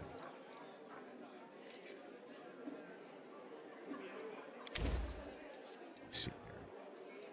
Yeah, that only affects 4 hit dice. That's already useless. Most of the enemies we're fighting are already level 3 and level 4. Like, sleep is that fucking useless. This isn't even like Kingmaker, where you were at least fighting level 1 bandits for a good chunk of the first area. You're already in a point where most cultists are 3 or 4 hit dice. Like, it's worthless. Completely worthless. Scroll of mage armor. Mage. An invisible but tangible field. Wait, why is that using... That's not the symbol for armor, though. That's weird. But it would allow her to cast it on other people easily without having to constantly deal with that. There's really not much point. If I tell you to cook something, would that be easier? Character assigned to this position can brew potions and cook food at the same time. To cook a meal, they need to have the ingredients. Each character can cook a hearty meal, which doesn't require any recipes or ingredients, and the effect of the meal lasts 24 hours. So hearty meal, +1 to all skill checks, +5 movement speed bonus, +1 temporary hit point per level. Okay, per level, that's actually decent. And that just requires purifying solution. This requires a bit more. So that would get us 4 temporary hit points for everybody. It's not the worst. But the +1 on skill checks is probably more beneficial at this level. Yeah. Go with that. And no one else can scribe scrolls, so... Yeah. Begin rest. I am continuing my efforts to identify and record Paladin curse words. Hey, Paladin girl, I covered your armor with soot. You're like a little kid. I can't get upset with you, let alone swear at you. Come over here. Help me clean this armor. Yeah, Nenio, you're just weird. You're just weird. There's no other word for it. Okay, well, before we head back out there, let's do another companion conversation. Let's go with Ember, since she is the craziest, honestly, of the group. The elf in front of you is young, still an adolescent by the standards of the long-lived folk. A childish, carefree smile plays upon her face, and her wandering eyes linger on you for but a moment before darting off again into the distance. Terrible scars cover most of her body, and a few of her fingers are missing. A crow sits on her shoulder, observing you with its clever black eyes. All right, Ember, tell me about yourself. Well, they call me Ember. I used to live in the River City, and now I walk with you. That's my story. Yep, Canabris. Did we read this? I don't know if we did. Canabris is a city of glory, but not one of spotless virtue. Until the First Mendevian Crusade, it was but a small town perched atop a bluff overlooking the West Selland River. During the final dark days of Sarkoris, hysterical refugees splashed across the river and sought safety behind the walls of Canabris. At first, these refugees were allowed in unquestioningly. However, after the actions of a Litu demon named Inago entering Canabris magically disguised as a refugee. Once inside the town's walls, she reveals her true form, slaughtered dozens of citizens before vanishing in a cloud of greasy black smoke. After the Red Morning Massacre, as it was called, Canabris refused entrance to any except those who could demonstrate the direst of need. Individuals who fell under suspicion were turned away or executed on the spot. Canabris became known as a safe but suspicious city. By the time of the Second Crusade, the leaders of Canabris agreed to house one of the wardstones to guard against the demonic hordes pouring from the world wound. This act assured Canabris' role as a strategically vital city key to the defense of Mendev. And why do they call you Ember? I've had a lot of names. When I was little, Mom and Dad used to call me Dove or Cricket or Kitten. Dad used to call me his ray of sunshine. And when Mom was cross, she called me by a really long name, a grown-up one. But I can't remember it, no matter how hard I try. Then, when I came to the River City, the good people called me all sorts of funny names, like Ember or Torch or Smoky. I don't know why. They called me Birdbrain because I have a crow. They called me Lucky 7 because I was missing 3 fingers. She raises up her hands. The middle finger on the right hand and 2 smaller fingers on the left are missing. They sometimes called me Grilled Meat and said I was stupid. But I didn't feel hurt. I mean, they're right. I am really silly. They didn't mean to hurt me. So Ember had an original witch archetype, Stigmatized Witch, where she gets an oracle curse. Owlcat evidently was very interested in a charisma witch concept for her. Personally, given how the story goes, I think it's sensible for her to be an oracle and for Dayron to be a witch. I suspect this change was done purely to give her a familiar. That could be the case, though you could also argue that given the fact, because if I remember correctly, she's connected to a... I can't remember what they're called, but they're basically chaotic good. They're not angels or Azada, but they're like related to the Azada. So witch kind of fits that mold a little bit better, whereas Dayron's...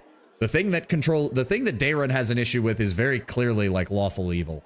So I think Oracle kind of fits with that as well.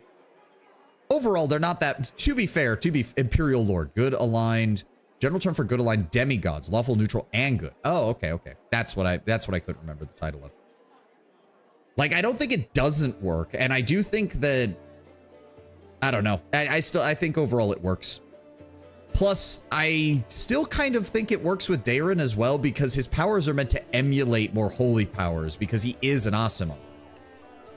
So his shall we say, patron is evidently using that to help cover up his activities. I like Ember. It's a good word. Embers are like people. On the outside, they can be gray and cold, but they're still warm inside. You can blow on them and they'll start a fire to help you survive a cold night. It's wonderful. Ember it is. And again, association with a divinity makes more sense for an oracle. Association with a more cult being like Dayron makes more sense for a witch. I think it still works. And where are you from? Far away. From the flower country. The girl gestures vaguely off into the distance. It's beautiful there. Everywhere there's flowers blooming, golden towers, waterfalls, and everyone's like me, with pointy ears. There's no round-eared people, no short people, no horned heads. and we lived together, me and Mom and Dad. Mom and Dad argued a lot, and Dad used to say that all the good people should go on the crusade to help fight the demons. And Mom said he was silly because it's so far away and none of our business, and that he shouldn't abandon his child. She meant me. But he didn't abandon me. He just took me along. He said I was born the same year that the hole to the demon world opened. He said it was a sign that I could be one of the heroes to help close it. Of course, I'm not a hero, but I'm here anyway, helping as I can. And the scars? Oh, that was an accident. Dad and I came sailing down the river to join the crusade, and Dad said that all the good people were going to the world moon to heal it. It said that the crusaders were the best people in the world, and together we were gonna win. And then when we got at the river city, the crusaders got everything mixed up. They thought my dad and I were bad people and decided to burn us at the stake. Dad died, and I cried so loudly that one of the good knights realized it was all a big mistake. He started yelling at the other crusaders, even the one in charge, and then he walked right into the fire to get me out. The others wanted to stop him, but he took out his sword and he scared them away. The kind knight took me to a healer, and I later learned that while the knight was pulling me from the flames, he himself was so badly burned that he died not long after. But I'm still alive. A few fingers missing and my skin looks funny. I've lived in the River City ever since. Never had my own house, but I've had a lot of friends. And when the demons came, I met you. And you know what happened after that.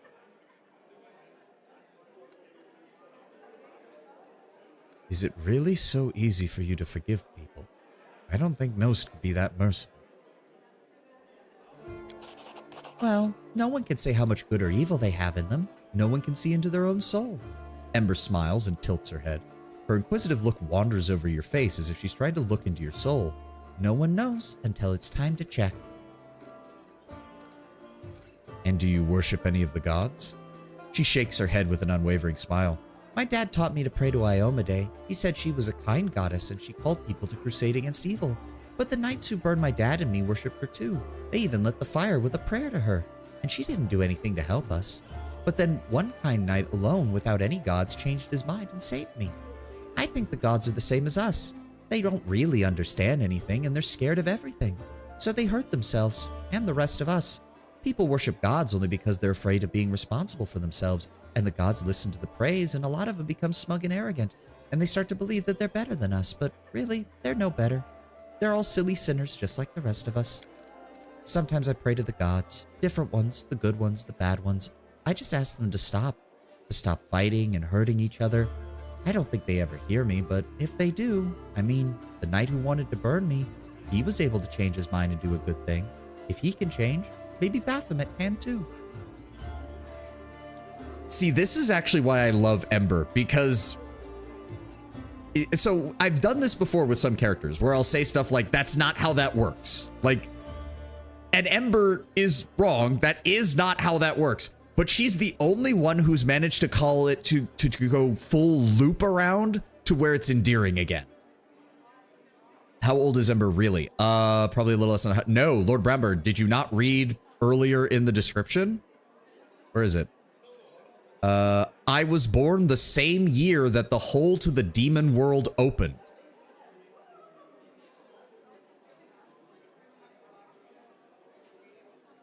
So that's what, almost 2.5 centuries? In context of maturity. Oh, in terms of maturity, she is a brain-damaged child. So a little over 100. Really? I thought it was longer than that. Hold on, now I want to know. Hold on, now I want to know. Golarion timeline.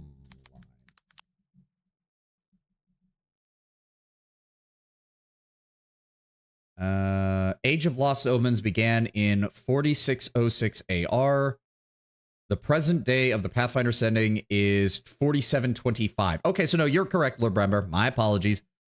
So exactly 119 years. So yes, she is... Yeah, it's not as old as 200. It's 119 years. 119 years. When does an elf consider you an adult? Well, I can check the Galarian wiki for that too. Hold on.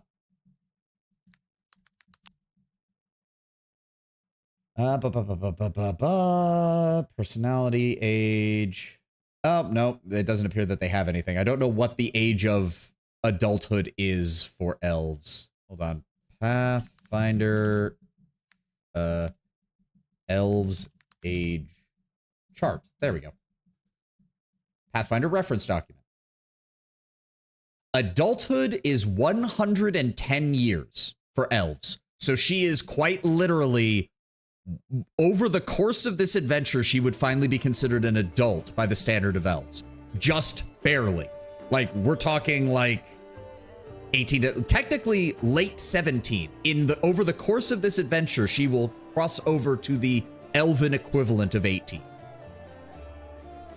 In book 5, the DM granted us an item that was a rod, the femur of a character I think Ember was inspired by. Oh, okay. How have you managed to survive on the streets this long? She shrugs. There's a lot of good people in the River City. Sometimes I sang for them in the street and they'd give me coins or bread or clothes. And I shared everything with the other homeless. And they showed me where it's safe to sleep, where I could get out of the rain or cold, and where I could find discarded things. When the demons started destroying the city, I looked for my friends, but I didn't find them. They probably all died. The homeless don't have supplies or weapons or basements to hide in, and all the knights won't protect them. The knights are a lot like the gods, so self-important. I mean, they're trying to save the world after all. What do they care about the homeless? Still smiling, the girl shrugs. And where do your magical abilities come from? The item describes a child saint of the Crusade who took a vow of poverty. Of course, this child was dedicated to Iomade, so Ember's atheism is a novel idea. Yep. To be fair, it sounds like Ember could be basically an alternate version of that, where instead of being accepted by the Crusaders as a child Crusader, basically, she was instead burned because they were fearful after the Red Morning Massacre. Oh, the tricks? I get those from Grandma. She used to be my father's grandma, and before that, his father. I've never seen her myself, but she's very clever and kind. And when I lived on the street, sometimes she left food for me and a blanket in winter. Sometimes I feel her stroking my hair when I sleep, but if I open my eyes, there's no one near. Oh, and she sent me soot. She scratches the crow's beak and the bird grumbles happily in response. She tells Soot how to do different tricks and Soot teaches me.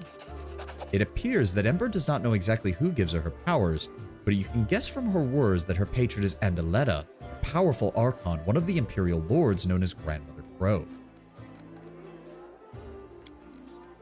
Well, thank you for answering. Oh, I didn't really tell you anything. You're always so cheerful. How do you manage to remain so hopeful when we're dealing with everything we are right now? Oh. She tilts her head and continues with a smile. No. Hope is a lie. What should we hope for? World's in the hands of demons. The gods can't help, or they don't want to. They forgot about us almost altogether. The people know they're about to be eaten by demons, but still they quarrel with each other and they fight and they steal. No, there's no hope. Just us. We have to win without hope, and that'll be hard. The entire abyss is against us. We can only win by some miracle, which means, well, we have to make it happen. What other choice do we have? We'll work a miracle and win, because we have to. She smiles broadly and nods to herself. Like, I don't know why. Like, she is the epitome of that's not how this works. But I love her rather than hating her. And I don't know why. And I think it's purely because they decided to, like, she doesn't impose it. Like, every other time you get a character that makes you want to go, that's not how this works, they're usually trying to convince you. They're usually trying to be like, no, my way is the correct way, you're wrong. Ember doesn't. She's just like, yeah, we're all fucked unless everything gets better. So we better hope we make it better. Oh, well.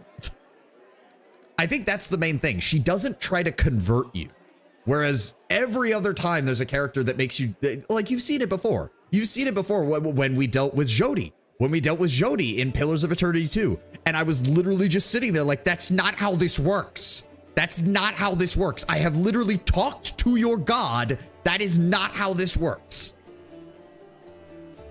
Whereas Ember is just like, well, I certainly hope you win, because otherwise we're all dead. Good luck.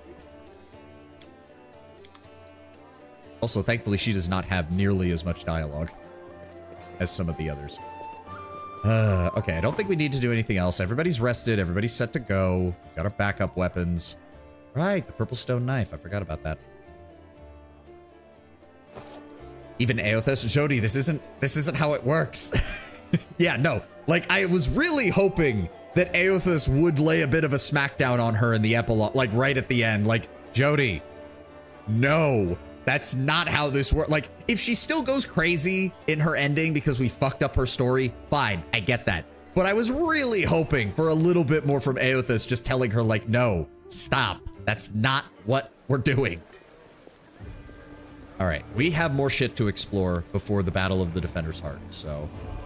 do I want to... Hold on. Do I want to take Nenio or Ember? I think we're gonna... So I'm definitely gonna want Nenio for the fight at the Defender's Heart because her AoE control spells are amazing for that. But for adventuring, Ember's probably better because not only does she have way more spell cast per day right now, but she can spam hexes every single fucking turn. I'm reminded of one of the dev concepts of a PC character for Rise of the Rune Lords. He was mistreated by religion somehow, leading him to not only become a staunch atheist, but the literal definition of the word where he doesn't believe that gods exist, to the point where he even thinks clerics are just sorcerers who won't admit it. And he wants to prove his point by taking on the Starstone Challenge and becoming a would-be divinity himself. That does sound hilarious, I'm not gonna lie. All right, we're gonna take Ember. What's even more hilarious is if he succeeded and has to deal with that because that would be funny as shit. Okay, so the question is, yeah, try to convince Horun to leave Ramian in peace. I guess we should probably do that. So hold on. In order to get... Okay, so the market square does allow us to get into here. Ooh, getting Darren would be a good idea. We have to go this way to get to Blackwing Library.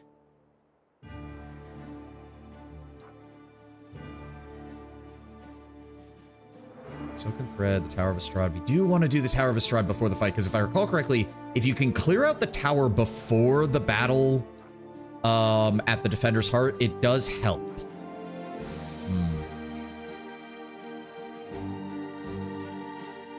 Okay, so the big thing is that we do want to get... We need to get the part... We need to deal with Darren's house. We need to deal with Worm's Mansion. We need to deal with the Tower of Estrad.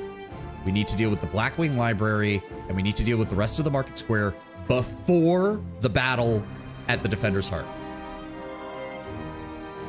Fun fact, the Starstone Challenge doesn't immediately turn you divine when you complete it. You actually turn into a mythic character, meaning that if I'm not mistaken, much of Iomede's significant acts take place after she completes the challenge, but before she ascends to divinity proper. Well, I mean, that also makes sense. It's basically priming you for divinity, but not definitively making you one.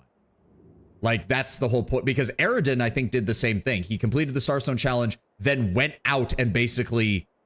I mean, he basically propped up humanity across the world, and that turned him into the god of mankind, basically. Or at least one of the leading members of the Pantheon for it. Okay, so do we deal with the Market Square first, or do we go deal with... Because the lesser locations we don't have to worry about. The lesser locations we don't have to worry about, I'm pretty sure those don't change after the fight. But if we don't clear out the important stuff, stuff can change when we get to the end. Or when we get to the end of this act, is my problem. We don't have to worry about Tirabaid's residence. We don't have to worry about the Topaz Solutions. Those are fine. I don't know how long we have is the problem. It's also said that only 4 people throughout history have ever completed the challenge. It's possible more people completed the challenge, but simply did not ascend into divinity and thus were largely forgotten. I mean, see, that I would have a slight problem with, Lord Rebber, because mythic level people don't just get forgotten in Galarian. Unless they piss somebody off and they get erased from history. Like...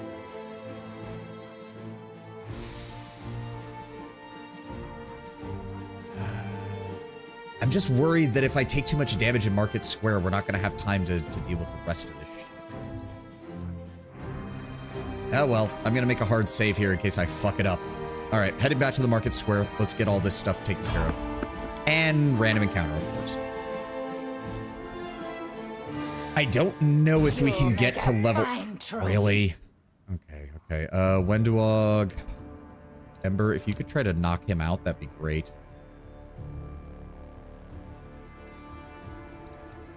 In fact, we're all just gonna focus. Is it just the 2 of them? It's just the 2 of them.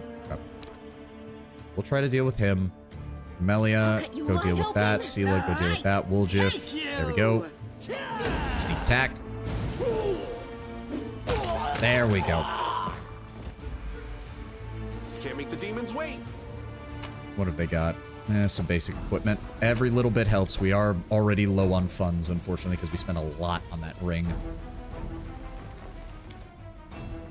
All right, let's keep moving. There we go. Market square, enter location. All right. So now, what do we have left to explore? Oh, good. It popped us out exactly where we were before. Nice. Which also means we can pick up this. It's not worth much, but if I can clear out this area without getting over encumbered, I would love to keep it. There are parts of Galarian where maybe one may rise to significance but not be widely known. A world shaker, maybe a world shaker moves on from Galarian entirely to other worlds or delves into the Darklands where his deeds can't be reported. There are books that describe living mythic characters who, while significant, don't have big effects on history. The other one would be the, what is it? It's the Galarian equivalent of India or whatever, because they claim to have like, we saw that with the NPC in Kingmaker who goes on and on about the stories from Vudra. It's from Vudra or whatever, where they seem to have a lot of mythic level adventurers who basically achieve like demigod status, but never actually become full on divines. Like, not necessarily Starstone challenge, I know, but still. Like, so it also could be a cultural thing where it's like certain portions of the world, they don't actually end up as gods, but they do end up, oh, that's a campion. Fuck. Ugh, he's level 5. Okay, this is already going to be a pain in the ass, isn't it? A bright future awaits us. Does he have the... Hold on, does he count as an evil outsider? He does. Okay, so we could use the Veil of Heaven, because it lasts 10 minutes per level. Oh, wait, but paladins only count as... Right. She doesn't count as a 4th level spellcaster, she counts as a 1st level spellcaster. Right. So it's only going to last 10 minutes. That's still not bad. That will give her a +2 sacred bonus to AC on saves against him as well as any other demons we run into. Which there was the house over here that we haven't taken a look at yet. Only you deserve my obedience. There's no way he's alone. Rely on me. There we go. Okay, the Shreer as well. He's also going to count as an evil outsider, right? Yes. Good. All right. Ember. Trust in yourself. Here we go again. All right. What I'd like to do then is I'll try to hit the Shreer. Hold on. Who has the lower will save? +4, +3. Okay. So I will try to hit him as soon as the fight starts. Ember Is restless. I wonder move why. around this side. I'd like you to try and knock the Sheer out of here. I won't let you hurt my friends. And it worked. Good. What did he actually... So he gets... Oh, but he does get Iron Will. But her DC is a 16, which is actually solid for this level right now. I do need to get that higher, though. Also, why is it only 16? Most DCs start at what? Level 10? Shouldn't her... Huh. What is affecting that? Difficulty class of 16. I wish it would tell me.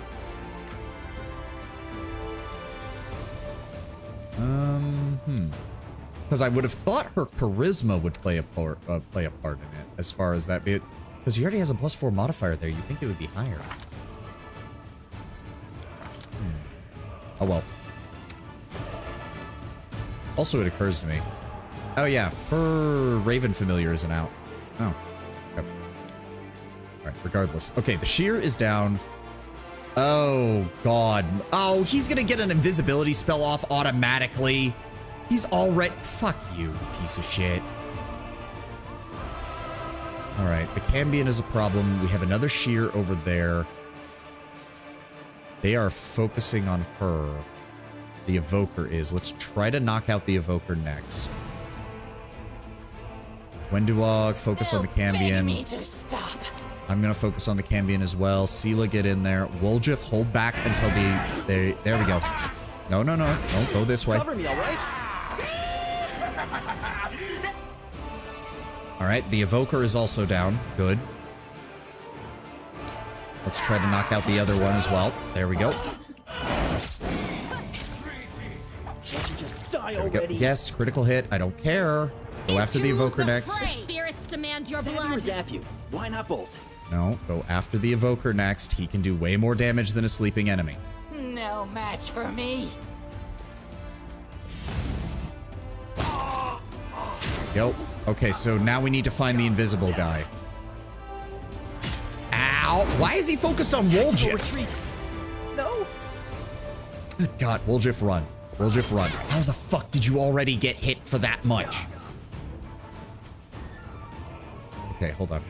Ember. I need glitter dust. Target it right there. Please, before he conjures in more shit. Any day now, Ember? Any day now? God damn it, Woljif. The inheritor. Go after him. Go after him. Wendewog, target him. Everybody target him.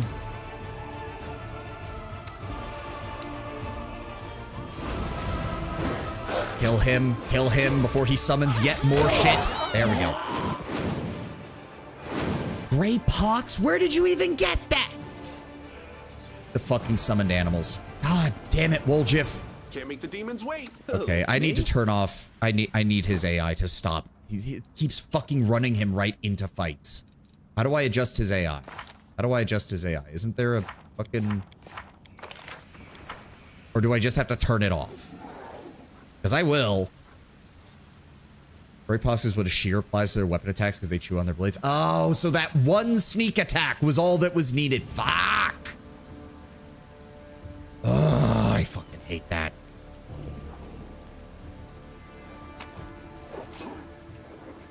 Alright, club with nails. This +1 club has nails that deal an additional 1d3 piercing damage per hit. Well, that's great, except I have nobody who uses a weapon like that. That, thank you. Beautiful. God damn it, Woljif. I literally kept moving him out of combat, and the AI was like, I should run back into combat and cause more attacks on myself. Just fuck you. I'm here. Where else would I be? Yeah, I'm just gonna turn off your AI, because I can't trust you not to do stupid shit. Let's see what we can do. This is We will win this war. lay on hands others. Please get him somewhat up.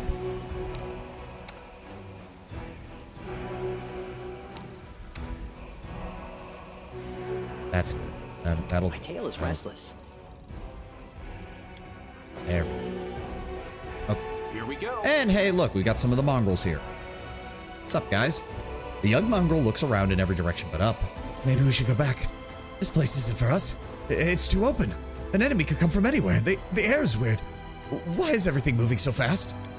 Another mongrel stares straight ahead, gripping his blade in a trembling fist. No, not one step back. This is our test. Don't look at anything but our targets. In the encounter with Asilla and the demon Semelech, you resisted the blood rage and awakened the light of heaven. Right, so they're not crazy, at least. Personally, I use turn-based mode as the default and only turn on real-time for easy encounters or when a fight becomes an attrition battle. Wendewog sneers at the rest of the mongrels. Pathetic. You're not ready to face real battle. We'll see what's left of you out afterward.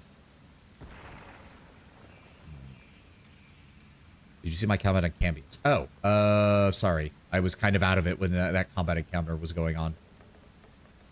What comes to mind, once burgled the Citadel of the Alchemist of Buvia, walked away with enough orchid elixir doses to extend the lifetimes to complete their adventures.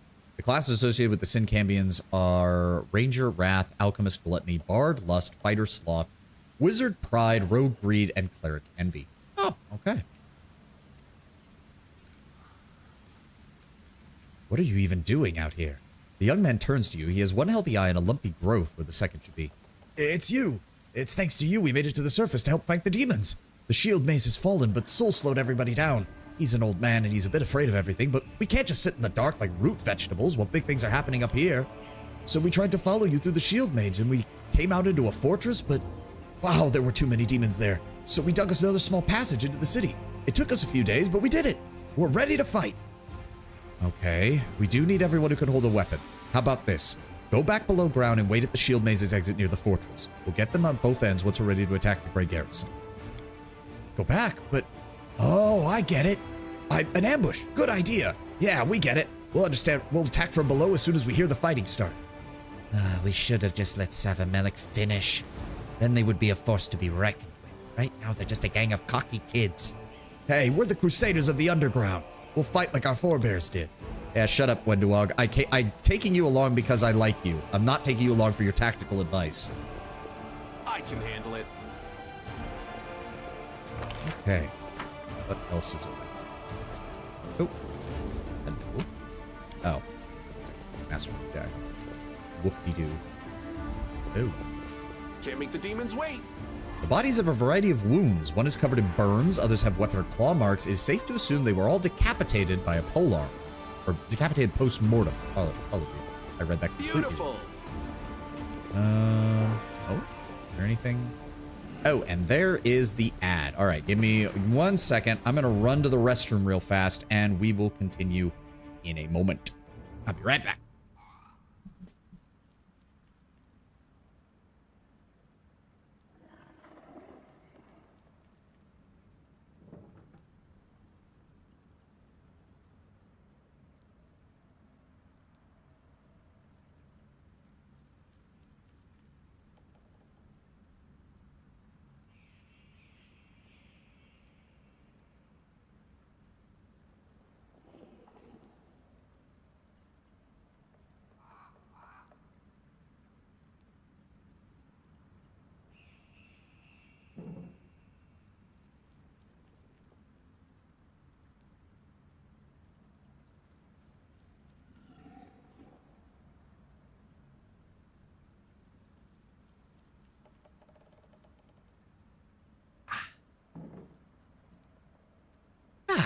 All right.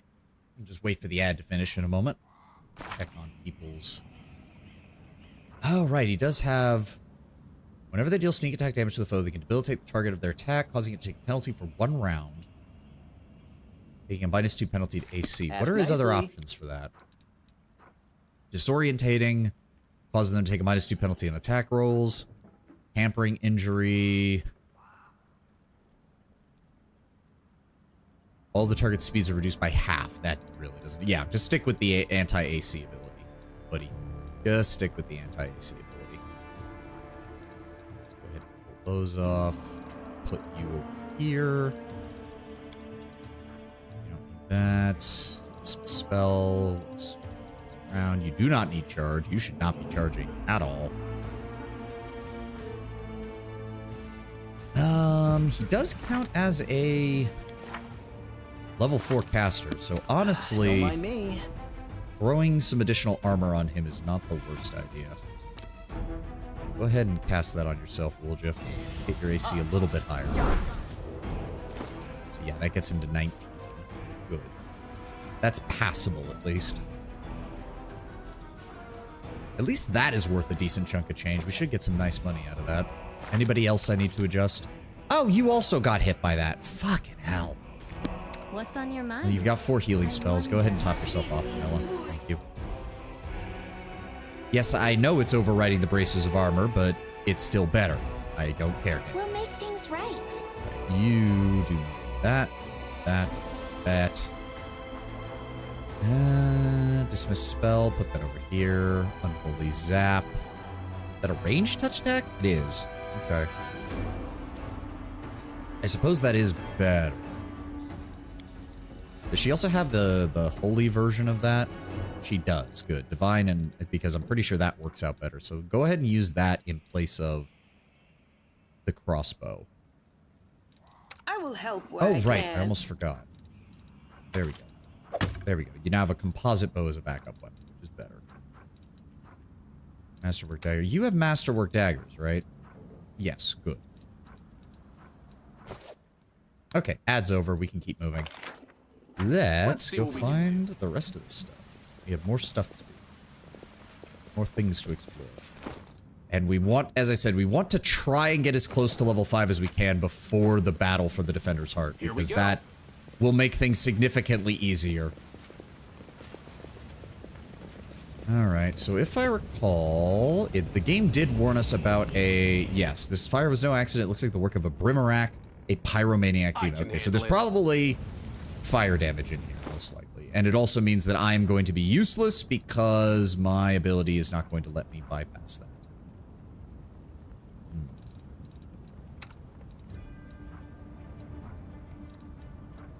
Haste, that's good. I don't suppose we have a fire resistance ability by any chance? No. No, we do not. Okay. Let's go ahead and make a hard save here, because this sounds like a difficult encounter. Normally, if you make your way to the Terabade residence, you find an old op of Terabeth waiting for you. A half-orc sorcerer and cultist of Zoveron? Zeveron? Whatever. Erebeth arrested during your time in the River Kingdom. Supposedly, he tried to use his race to convince Erebeth to let him go, and it didn't work because he tried to burn down a fucking town. Yeah. Did he really commit, like, mass arson and then was like, come on, we're both half-orcs, it's totally fine. Because, you know, he's an idiot.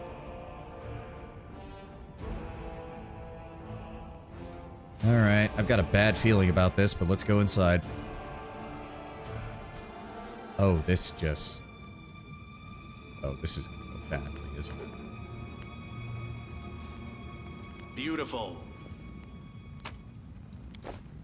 I don't like this. Like, coming around a blind corner. Who, me? Okay, how much? You do have a 16 in stealth. Hold on. Go ahead and go stealth. Yes. Here comes trouble. And he immediately got spotted. Oh, because the... Right, because demons get like a plus 20 to their perception. Don't they? Bloody fucking... Yeah, plus 15 to perception. 15 at level 5. That's to say nothing of the goddamn Dretch, who I think has even higher. No, he's also got 15. Okay, well... Okay, there's the Brimarack. So hold on. 2 Abercandilu, 2 Dretches, and a Brimarack. Honestly, best bet would be to... Okay, hold on. Turn off all of your AI because I need you all to stop. Woljif, fall back. Sela, I need you in the entryway now. Camellia, pull back. Wenduog, pull back. Ember, pull back. Who is trying to do something stupid? I turned off all of your AI. Stop. Stop. Stop. What are you doing? I turned off your AI. Stop. The light. There we go. Wenduog, attack. Woljif, go with, give me Jolt? No, electricity. They're immune to it. Fuck. Shit. Vagorg was such a silly character, we completely forgot to loot his body and missed out on his loot. The Mook, his name is Vagor, is a battle tag. He hides in Erebeth's closet and will silent cast summon monsters 1 until he is out of spell slots. He summons fire beetles, and on top of that, he looks kind of like a beetle. He goes as far as to shout to Anevia, your wife will find your corpse in your bed. Dude is just obsessed with causing problems. Okay. Shit, Woljif doesn't really have a ranged option, is the problem. Wait, I know exactly what we can do. Woljif, can you summon Grease where they are, please? Wenduog, please. No, why are you all running into melee? Shoot them through the opening that Sela is blocking. What is your problem? Surrender or else. And he just fireballed us, didn't he? Ow! Please put the Brimarack to sleep, please. No glory without risk. Wenduog, how did you even get in front of Sela? How? Fighting. And everyone. What the fuck just happened? Please go to the bottom, please. Brimarack deals 19 damage to Ember. How? Of course he succeeded on the... Well, yeah, of course. Fucking... Okay, so she's down. For some reason, Wenduog was in the front for some god-awful reason. The Inheritor, guide my blade. I can't do anything because fire damage isn't going to cause any harm to him. Try to move up and support. And, okay, no, reload. We will come back here later. I do not need to be dealing with this. Ugh. Nope. Okay. Note to self. I'm trying to start a new page in my notebook. Hold on. New page in the notebook. What is this place? Market Square. House on fire.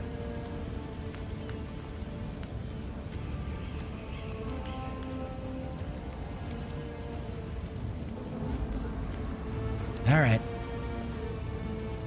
I strongly recommend turn-based using Wolves of Resist Energy and having Sealer or another tank just bait out the aggro.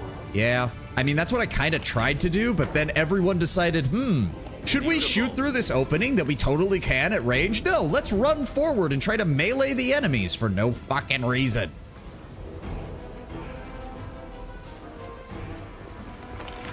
And that was with the AI turned off. Good lord. All right, we need to head back up this way. We will return here preferably later, because I don't think the house changes any. All right, so what's left? This corner, basically. Because we've done everything down here. We've done everything up here. Oh, I did not go in here, did I?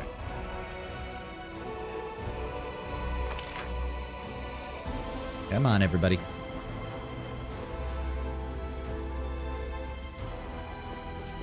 Oh, wait, do I want to maybe we can try to convince Holroon first. Hold on.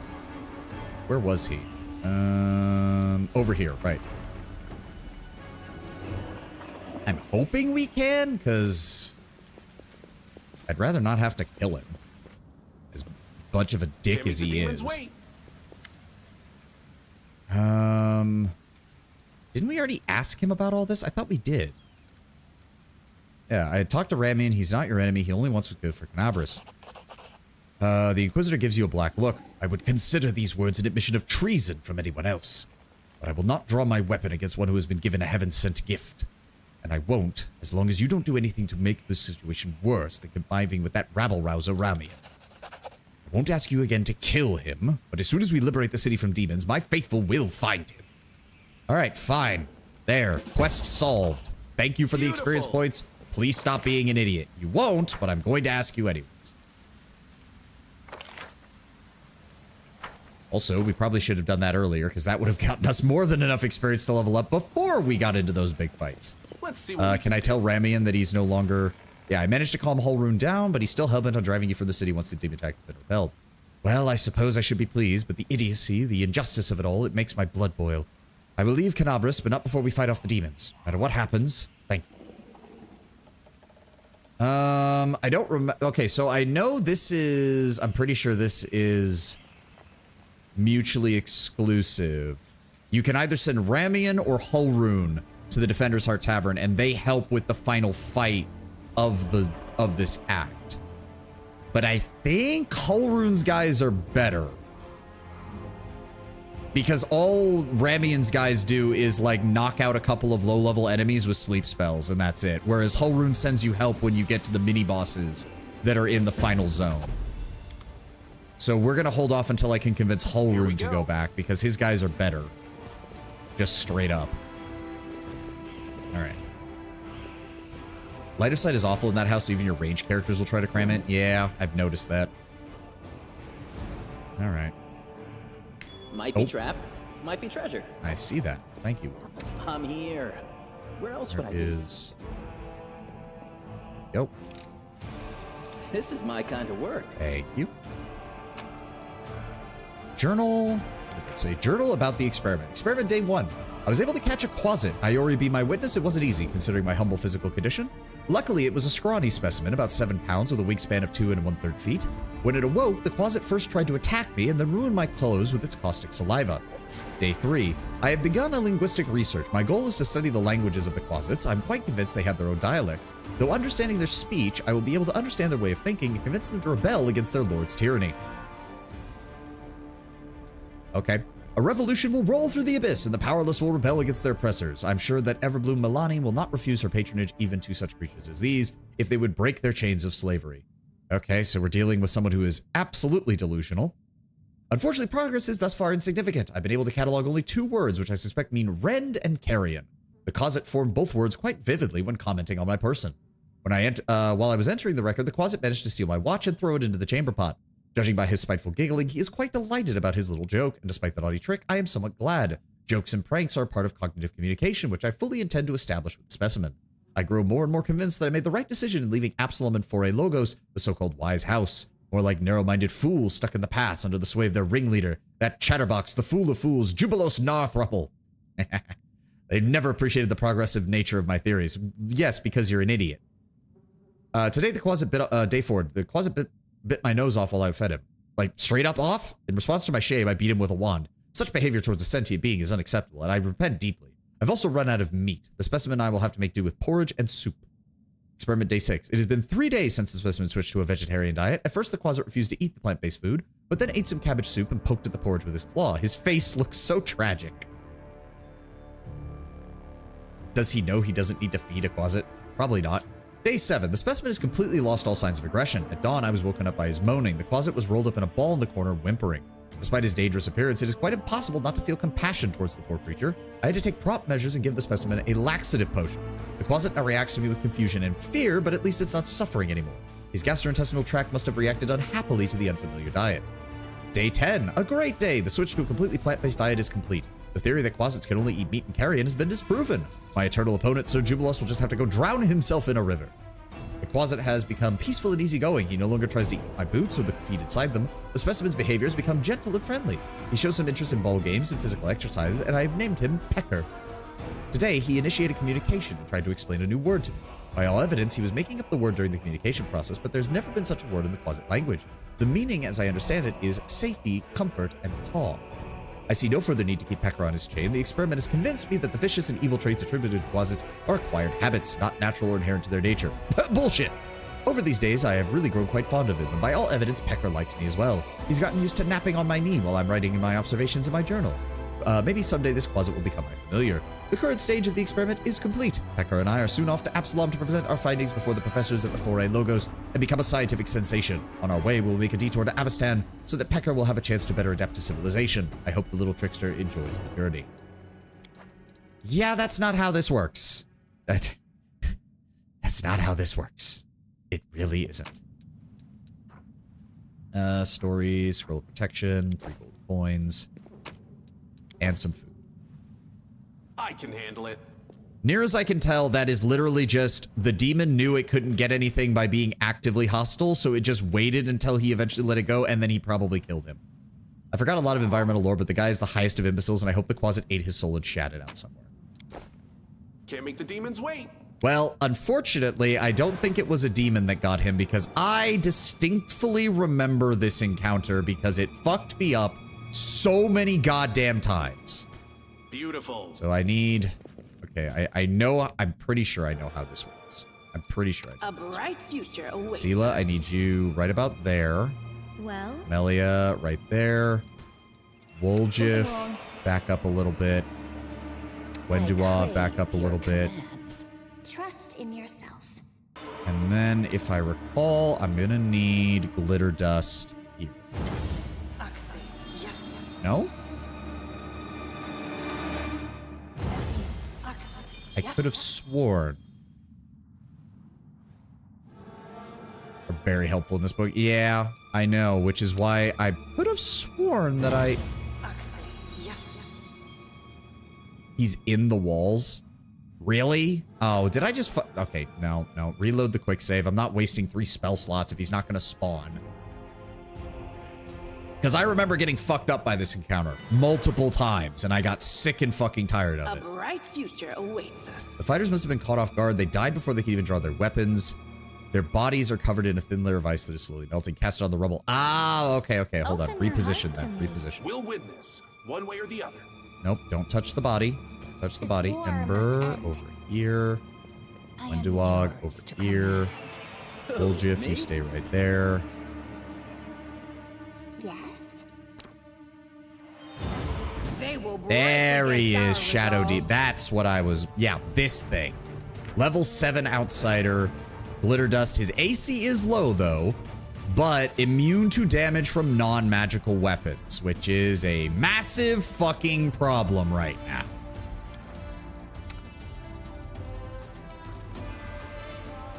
Finian is a godsend here. Yep. That. Melia, I need you to... Honestly, use Evil Eye on his attack rolls, because his AC is already pretty low. I need him to not hit us. And Ember... I think he's immune to slumber, so trying to knock him out is not going to help either. Is he?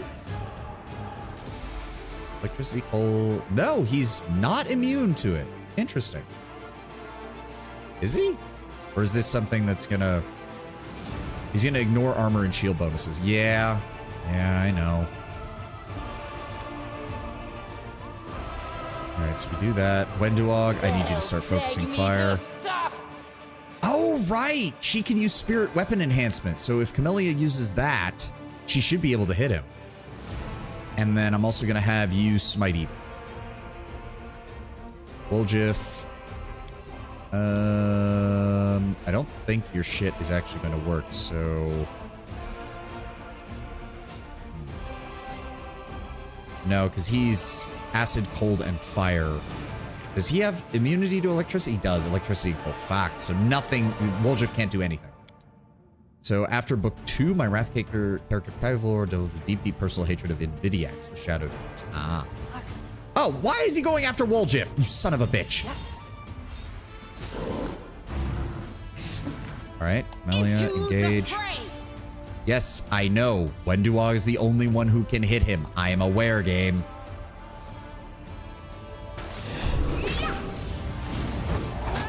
And Woljif is just getting hit because he can't do it. World in crimson. Melia did hit him. Good. Wenduog also hit him. Good. Try not to die, Woljif. We've almost got him. There we go. Nice. Okay, that wasn't too bad. That wasn't too bad. We used a little bit of our resources, but we managed to get by just fine. What was he protecting? How do you have a scroll see invisibility and still get caught by that? Oh no, not an athletics check. Thank you for inviting me on this journey. God. Risking life and limb, facing countless dangers. Perhaps I shouldn't thank you. Okay, she has a +8 to athletics, which means we just need an 8 or higher. Wait a second, does she have guidance by any chance? She does. Okay, throw that on Sela. There we go. Because he didn't use it? Oh, you mean, yeah. I'm just worried, like, I think he would. But, okay. I guess they did get one-shotted, I guess, is what the implication is. This was simple enough. There we go. Let's see what we can do. And put your gear back on, please. Equip. And where's your shield? There we go. What was in here? Oh, good lord. Please don't fuck this up, Woljif. This is my kind of work. Oh, it's a bow. Oh. Shit. We don't have anybody who uses bows.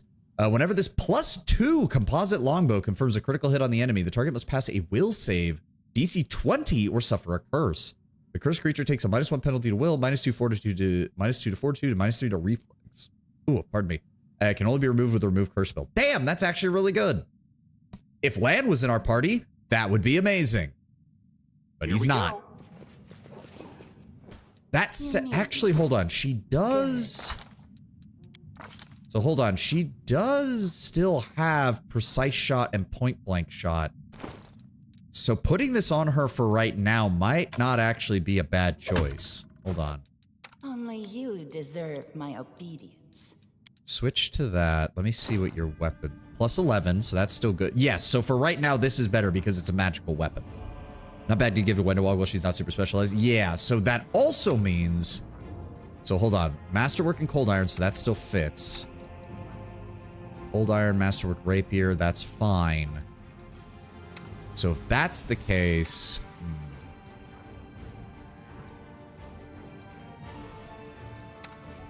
Do I make Finian into a Rapier, or do I make him into a dagger for Woljif?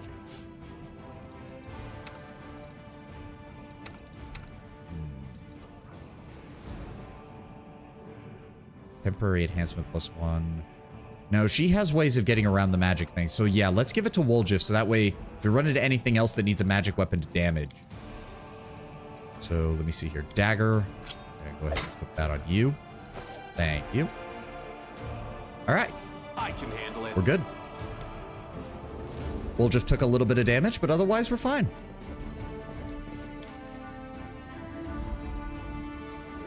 All right. Can't make the demons wait. And let me see.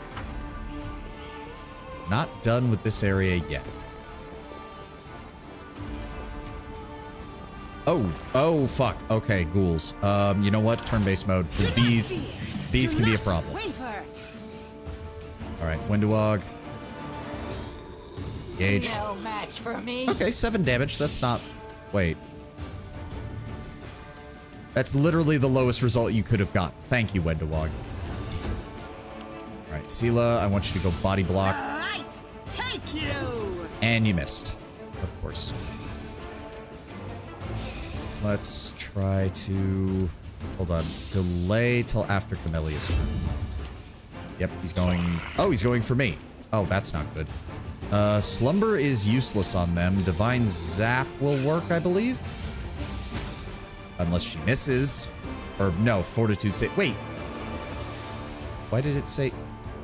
I swear it said it missed, but it dealt 5 damage, apparently. Okay.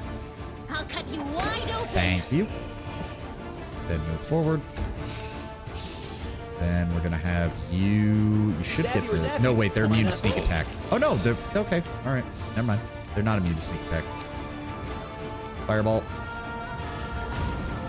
Good damage. He's gonna move. He's either gonna go after Woljif or Sela. Nope, he went through and went after me. Fuck you. Wait. How did I... I'm confused. How did I... Oh, searing flesh! Right! Okay. So he literally had 1 HP left. He bit me and burst into flames. Okay, that's kind of funny. I do like that. Beautiful. That was pretty good. In theory, Camellia should be immune to ghoul paralysis and thus make a better tank than Sela in specific circumstances. Oh, okay. Oh, and here's Sela's, one of Sela's friends from the,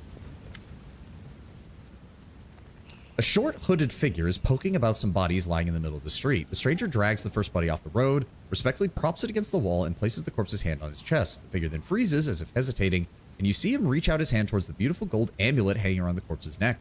He jerks his hand back, hesitates, then reaches out again. Important question. Do you have access to Death Ward? If not, quick save liberally. Yes, I know there's a necromancer around here or something, or some kind of enemy that's a pain in the ass. If not, quick save liberally. Yes, don't worry, I do. Who are you, and what are you doing here? The stranger almost jumps out of his skin, and the hood falls from his head. Under a mop of red curls, a round halfling face looks up at you. Oh, whew, I thought you were demons. Good day to you, good sir. Sela's eyebrows lifts in apparent surprise. Curl, is that you? The halfling looks at Sela and smiles broadly. Oh, Lady Sela, you're alive. Goodness me, that's a second bit of good news in this otherwise lousy day.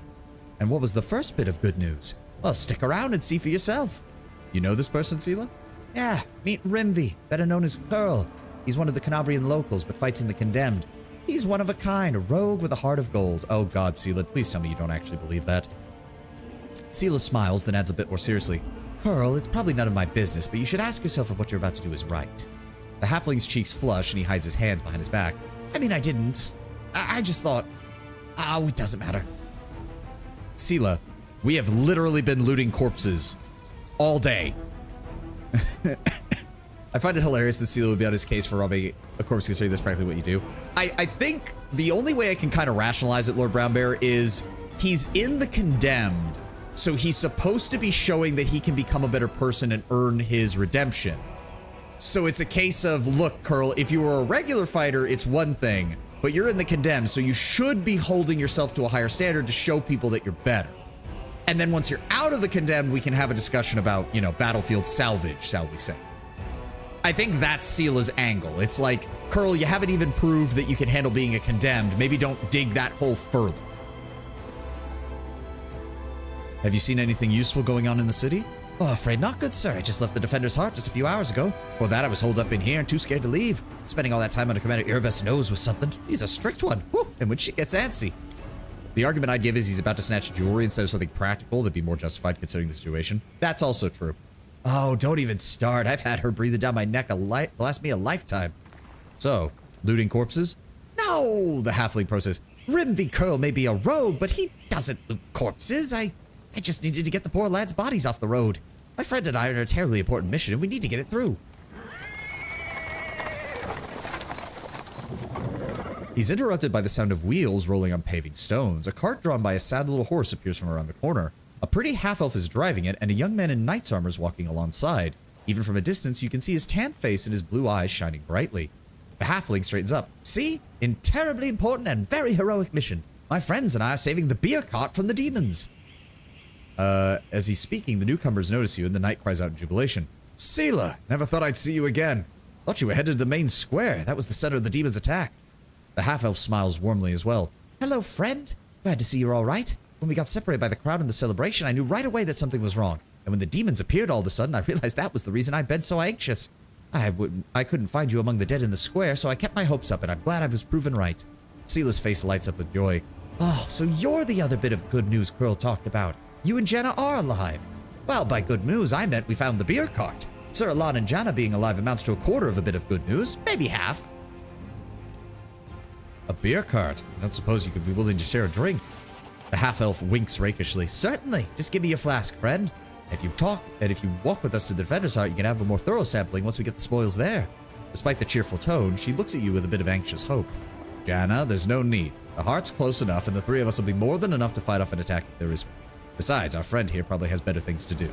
More important things than carrying a barrel of beer, I'd wager. By the way, the name's Alon, Sir Alon of the Hound Hearts. Glad to meet someone else who survived all this madness. You haven't told me how you know Seela. I'll save that story for when we're all back at the Heart. You're going back there, aren't you? We'll have a reason to toast our spoils. There's no reason to tell on Curl. We've been looting bodies all day, so... Nonetheless, we need to keep moving, and from the sound of it, so do you. So long. We'll meet you again, either in the city or at the Heart. Sure you will. Make sure you come by the tavern. We'll celebrate our valiant rescue of this barrel together.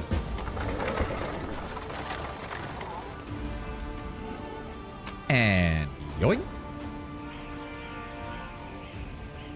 I don't like snitching on Curl. Not sure why you do that. I mean, if you're playing hardcore lawful, like, people will. If you're playing, because the lawful option even exists when you first spot him to say so. Like, oh yeah, these guys get fucked up, don't they? Here we go. I'm pretty sure they do. Yeah, a Nabasu. Or I think that's what it's. So sweet it is to kill. Yeah, you guys aren't even hurting him, I'm pretty sure. Yep.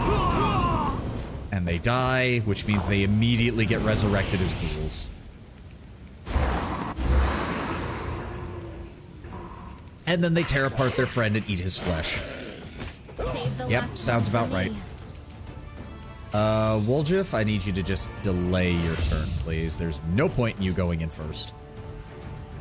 The spirits demand your blood. Shank. Seela, get down here as well, please. No glory without risk. It's nice.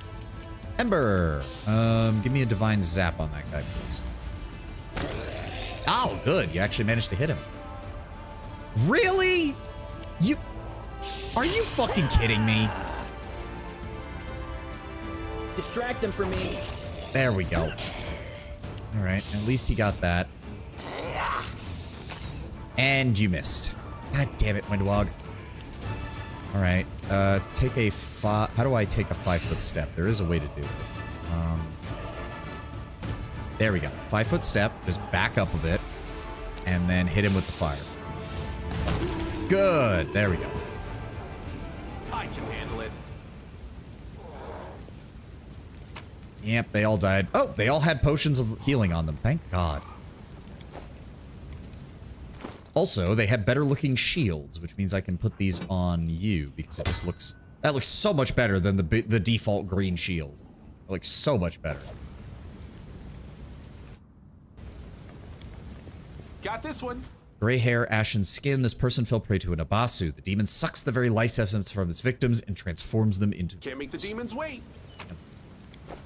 So that was the Nabasu that, frickin' Holroon probably was dealing with. Which, or maybe he killed one of them and the others escaped. Beautiful. Is also the more likely thing. I mean, Holroon hits pretty hard. I'm pretty sure he could handle one of them. Come on, Woljif. Pretty good, Bang. aren't I? Oh, scroll of enlarged person. Let's see what we can do. I do believe this whole area is filled with undead, if I recall correctly.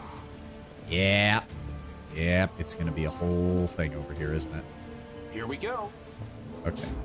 It's definitely gonna want turn-based mode for this, because there's gonna be... I won't let you. Yeah, there's gonna be a lot of enemies. Here come the zombies. DBS is something any decent Inquisitor should have in spades. Yes.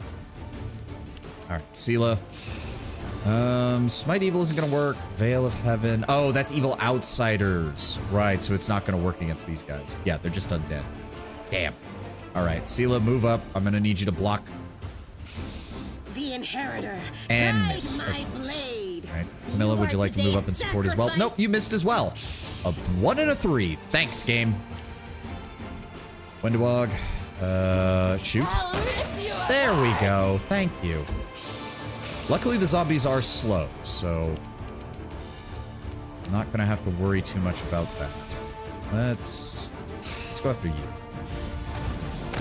Boom. Unfortunately, zombies don't care about shaking, so that's not helping. I will have you just use Firebolt, though, because you getting close to zombies right now is not a good idea. Oh? Oh, fuck. I should have known they wouldn't be alone. How much movement speed do you have? Okay, what are you? Surrender or else. Chaotic Evil Undead, level 3, low AC, but I'm guessing he's immune to shit. Yep, incorporeal. Take no damage from non-magical weapons. Also deal half damage from any source, which deals neither Ghost, Holy, Divine, or Forceman. Great. The shadow will ruin your day. Yeah, that's what I was already feeling. Divine Zap, that does deal holy damage. That's a start. It's a start. Here come more zombies. That's fine. They are getting a bit stuck here. Does Radiance do enough damage to them? I could also channel positive energy to deal damage to everything around her. That might not be the worst idea. It shouldn't even be able to exist during the day. I don't think it is the day. That's the thing, Lord Brown Bear. I don't think it is. I can't check the time right now, though. I think channel positive energy would be the best choice, because it's going to hit almost all of them. There we go. Yep. And it did deal 5 damage to the shadow. Nice. Melia, I don't even know if you can hit him. Try? Okay, really? What? 1 damage? God damn it, game. Okay, Wendewog, you do have a magical weapon. Please shoot him. That still did not kill him. Okay, well, here's hoping my fire is able to hurt him. And I missed. Fuck you!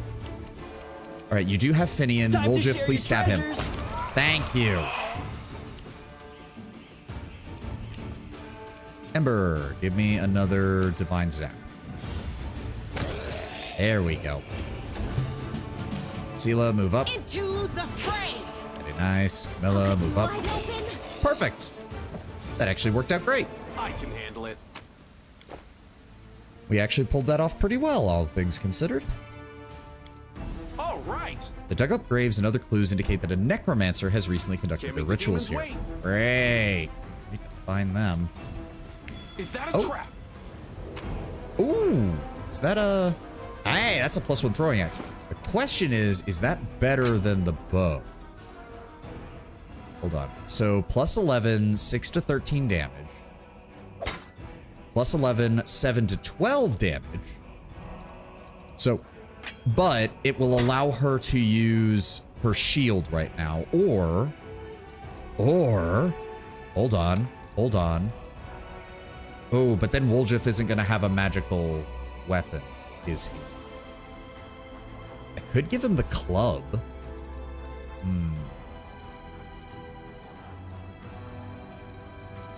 Hold on. He's not very skilled with the club, though, is the problem. Because I could give Wendua the Finian as a throwing axe, and she can finally start dual wielding. Though, to be fair, she only has, where is it? She only has regular 2-weapon fighting, which means she's still taking a pretty high penalty on that second attack. Hold on, let's see what it looks like at least. Let's see what it looks like. Finian, throwing axe. It's going to be all the way near the bottom. There it is, throwing axe. I set that as her secondary, so she gets... No, she gets +9 on both.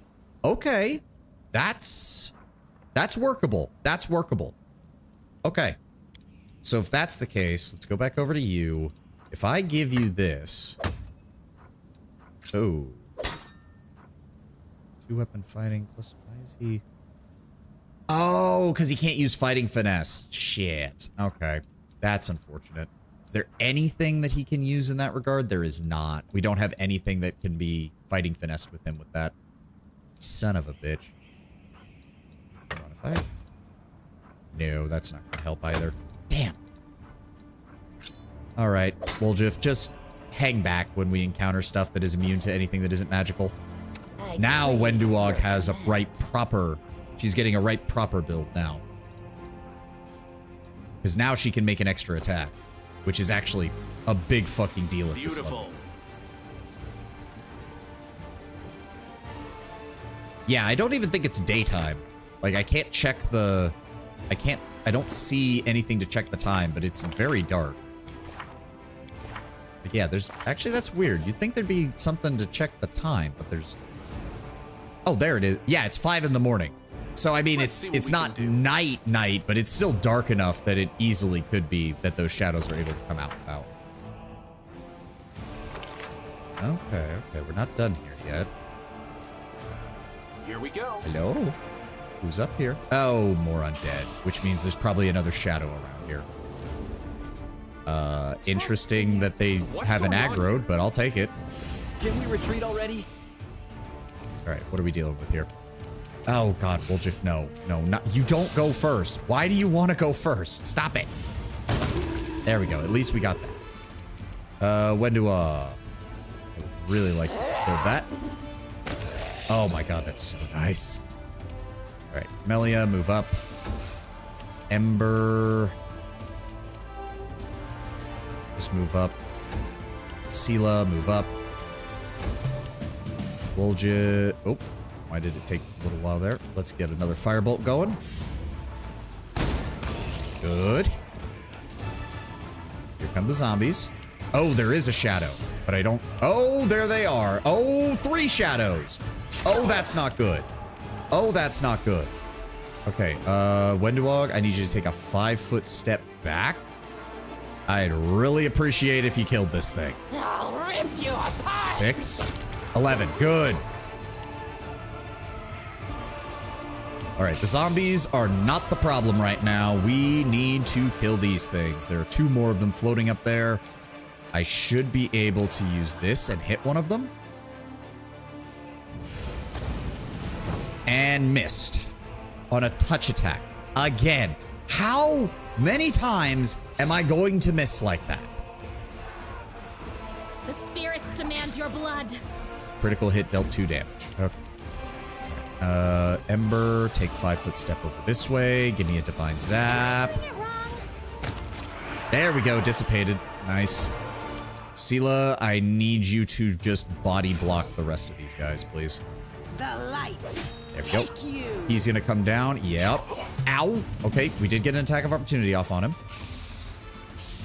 Woljif, I don't think you can deal any damage to him, so just take a 5-foot step this way and then firebolt him. And you missed, of course.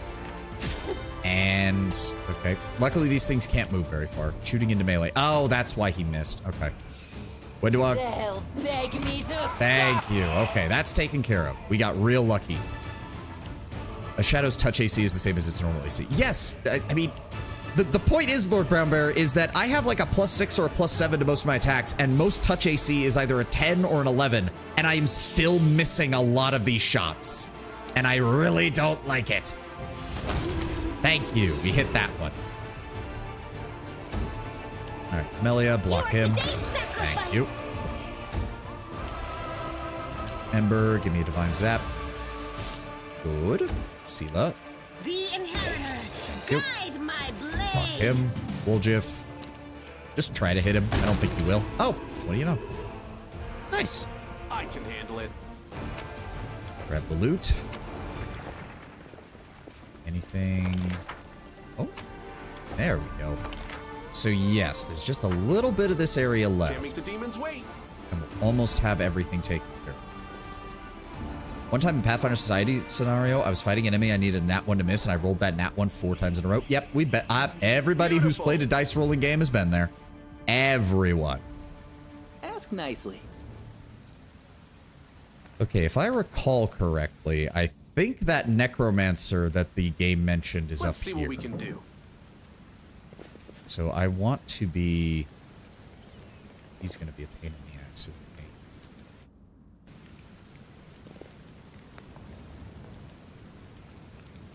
he? Here we go. Oh, and of course it's a cutscene.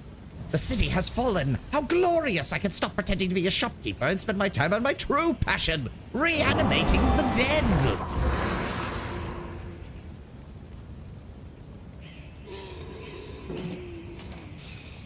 Yeah, I don't like it when the game does that. I really don't.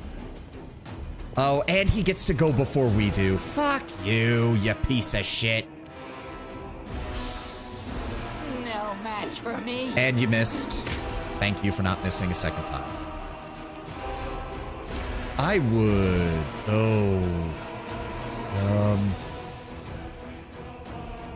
Thank that man for clarifying his whole motivation just as you came within earshot. I would have preferred if it would let me cast my spells before we got into combat. That's what I would prefer. Okay, please cast Slumber on him. Please. Thank you. He failed, so he's down for the next 4 rounds. Get fucked, wizard. Yep, here come the zombies. Melia, I would appreciate it if you moved up and engaged Go him. for their hearts. Thank you. Yep, more zombies. That's fine. Oh, they're all moving against Ember. That's not good. All right. That off. Fire on... you. Damn it. Wasn't enough. All right, Woljif, go after the guy who's been weakened over here, if you would please. Cover me, all right? And you... God damn it, Woljif. Would someone like to hit? No, of course not. Fucking hell. Windwog, please kill them. Thank you. All right, Ember, take a 5-foot step back, please. And then I need you to slumber this guy. And he made the will save. Fuck. Nope, he's still down. The zombies are coming closer. Milla, go after the weakened guy, please. Wide open. 1, damn it. Right, because she doesn't have anything that adds her dex to her damage yet. Right. Okay, that's on me. Yep, go ahead and attack her. That's fine. All right. I really wish I had AoE fire abilities. All right, let's go ahead and target... You're still at full health. Let's target the weakened guy. Come on. Target him. Thank you. Oh, good. And it put the debuff on. Nice. Now, Woljif, I need you to try to stab this guy, please. Missed, and you hit him. Good. Oh, good. And they're still focusing on Sela. That makes things so much easier. Sela, I don't even care. Just keep their attention. That's all I need. They'll beg me to stop. There we go. Go ahead with a Divine Zap. Really? That wasn't enough to kill him? All right, I would really like... Who's he going after? Milla? That's fine. That's 3 zombies. That's not good. He's not gonna do jack shit to her. Spirits demand your blood. Oh, now she rolls high. Attack and seal up, that's fine. Yep, attack of opportunity, get fucked. Let me see here. If I do that and that, can I hit him?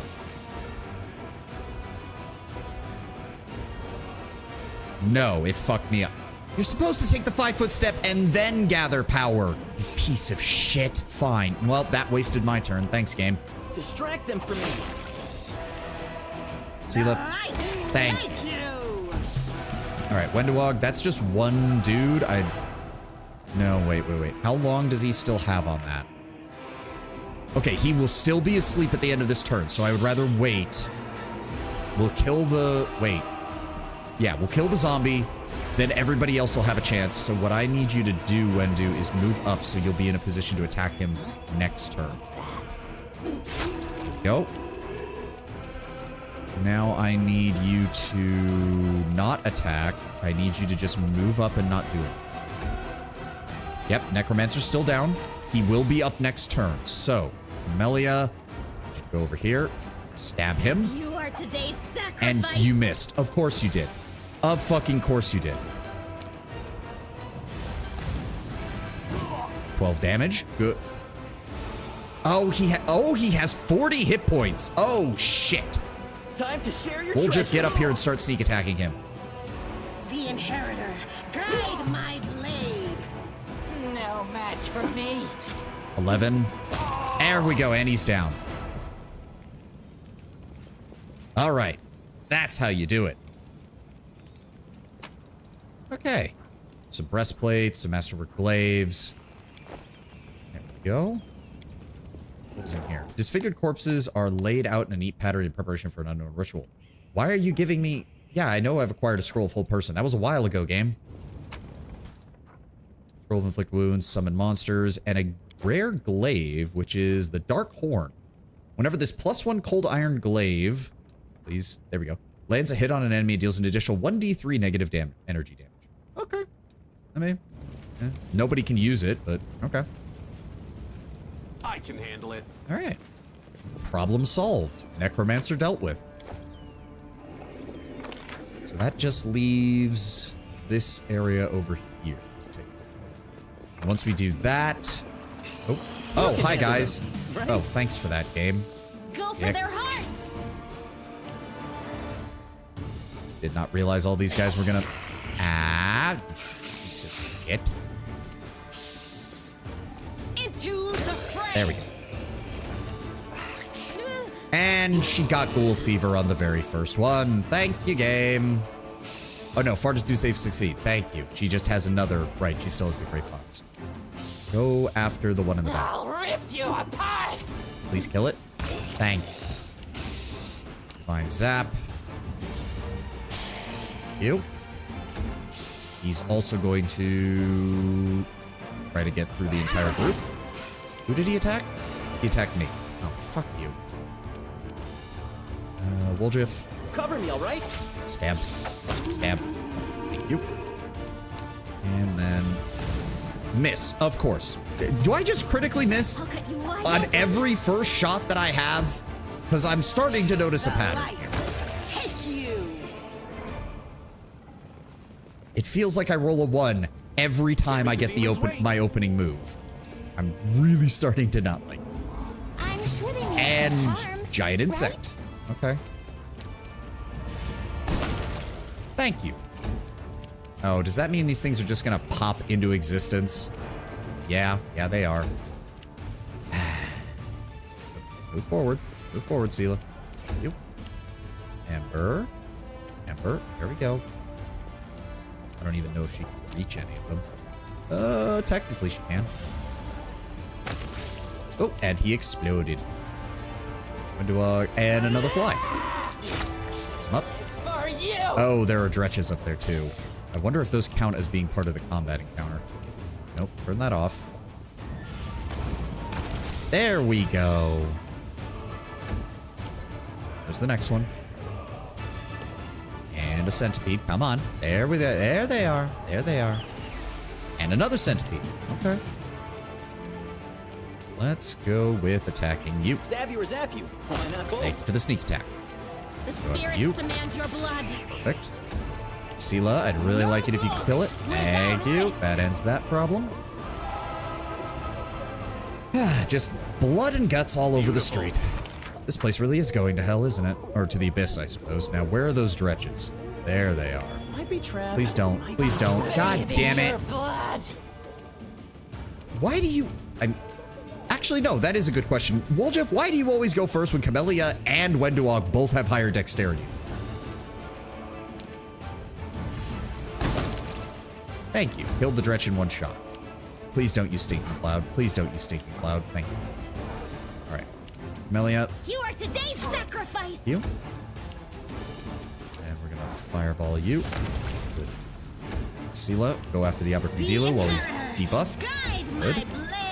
And Beg me to stop. very nice.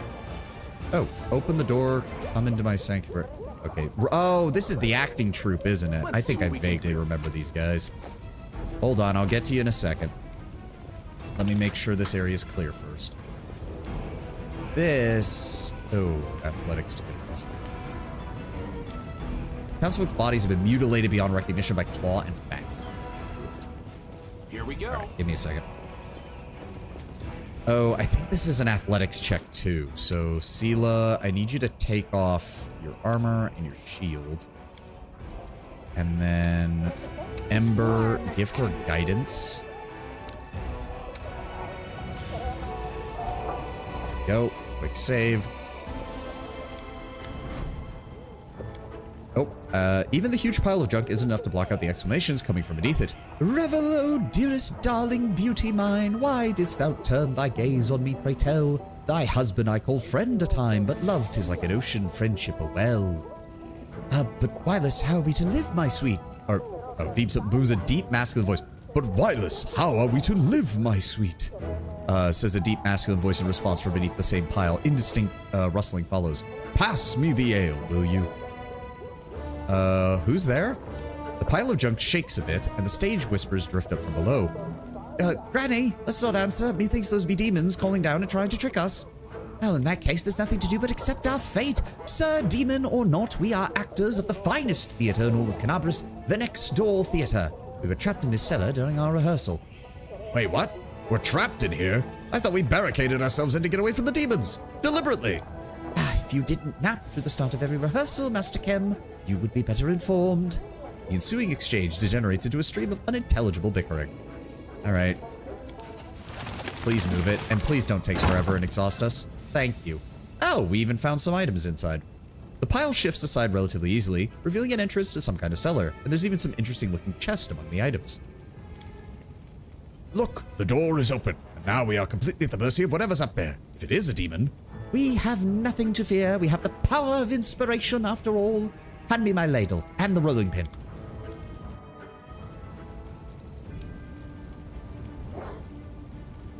Oh, there they all are. Hello.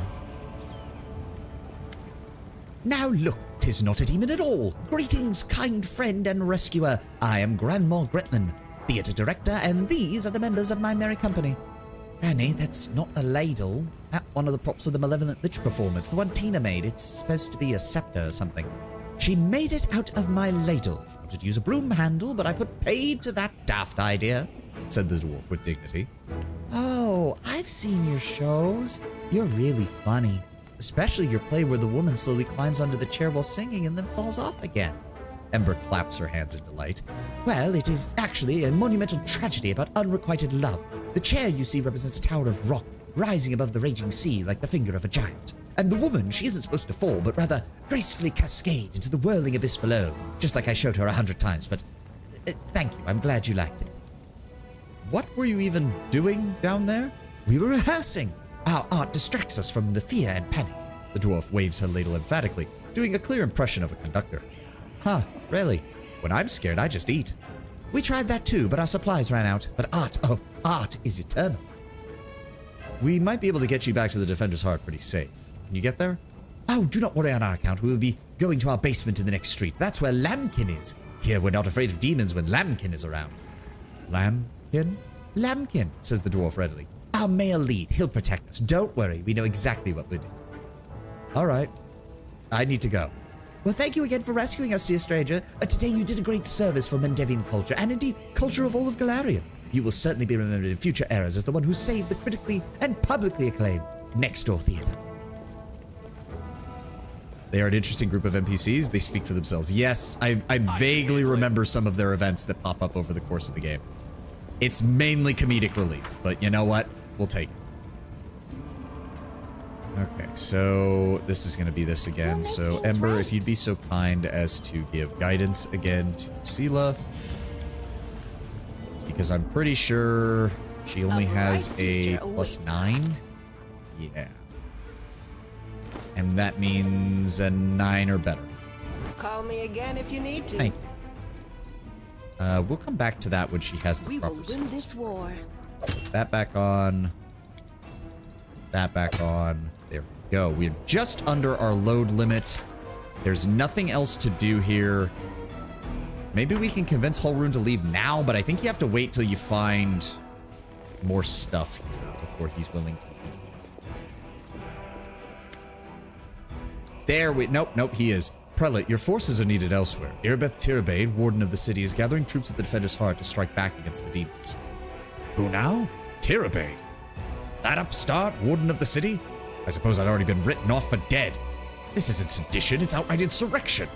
I'm loath to abandon my watch, but I can't turn a blind eye to such a blatant usurpation of power. We have no hope of defeating the enemy if there's such disorder. I'm heading there right now. I need to see what this Irabeth is up to.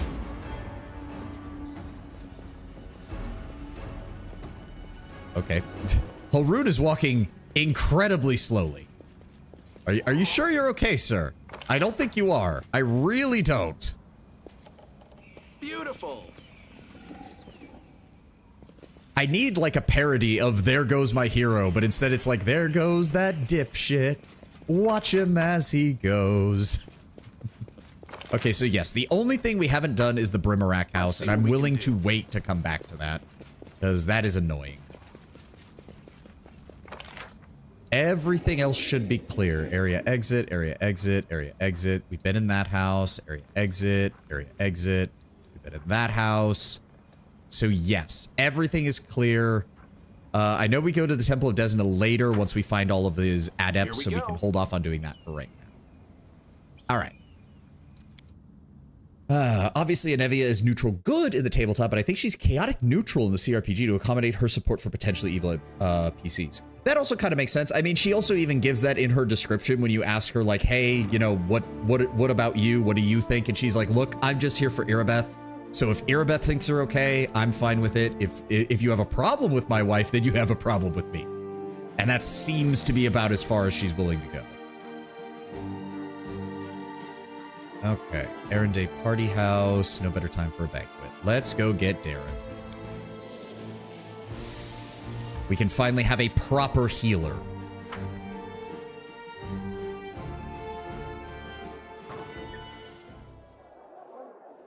I can handle it.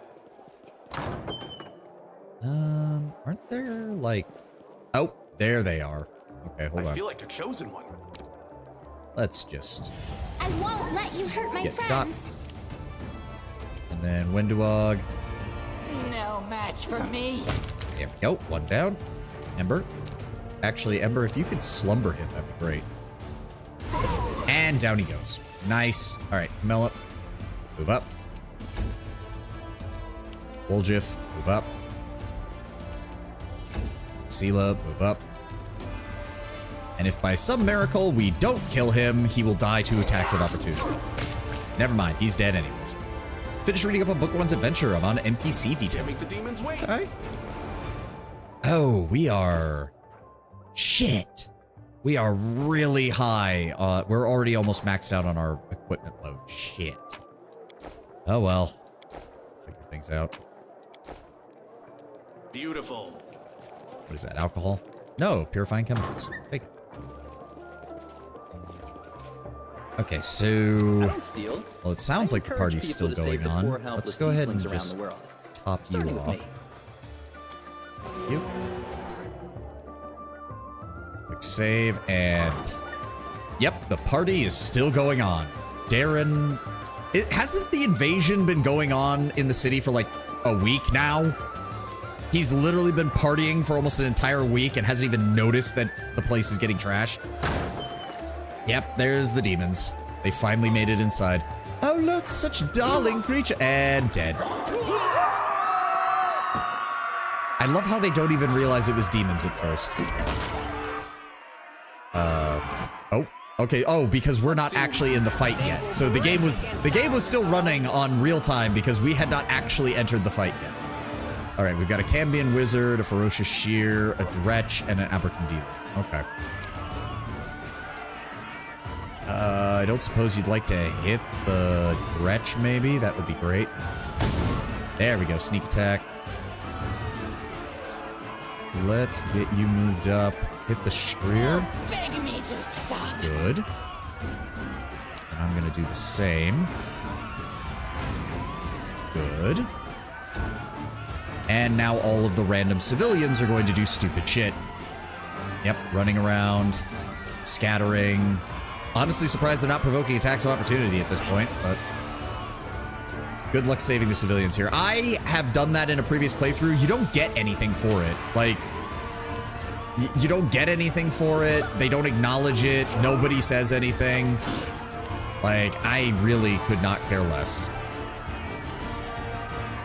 Camellia, I would appreciate if you moved up and engaged that Cambion.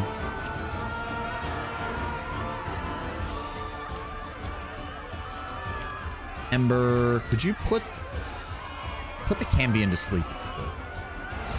Nope, he made the save. Damn. Modifier is a +9. Oh, they even have familiars. Fuck you. Sela, move up. And you missed, of course. There's an achievement, but who cares? Yeah, like I don't. I think I might have even gotten it at one point, but I really don't care.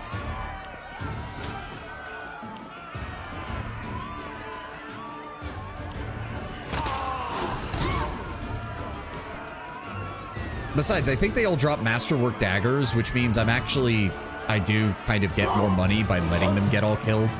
Just saying. Woljif, go after the wizard, please. Distract him for me. Thank you. Shank him. No match for me. There we go. Wizard's down. That's gonna make things easier.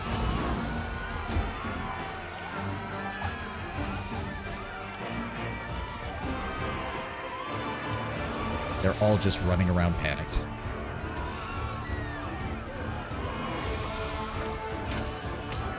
Oh, Darren, you actually hit one. Ow! 19. Fuck you. And a disease. Again. Fuck. I'll cut you wide open. Thank you. We're running around. I don't suppose you'd like to put him to sleep. There we go.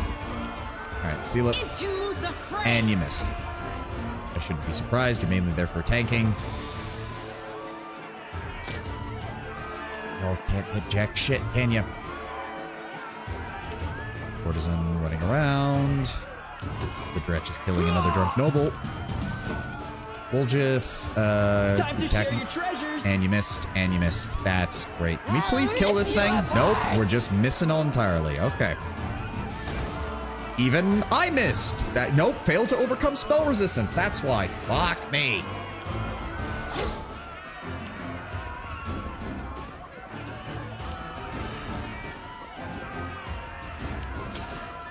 And you missed. He's still out.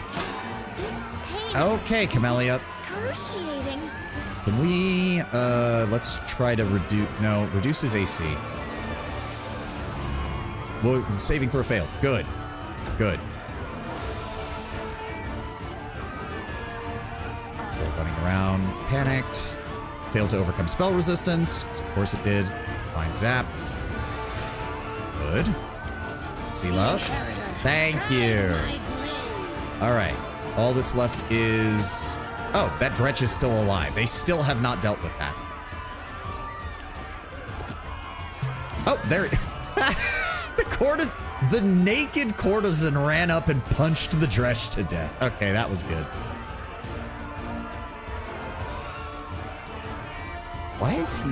How is he moving 60? What? I'm confused. Woljif, how do you have that much movement speed? That doesn't even make any sense. Okay, whatever.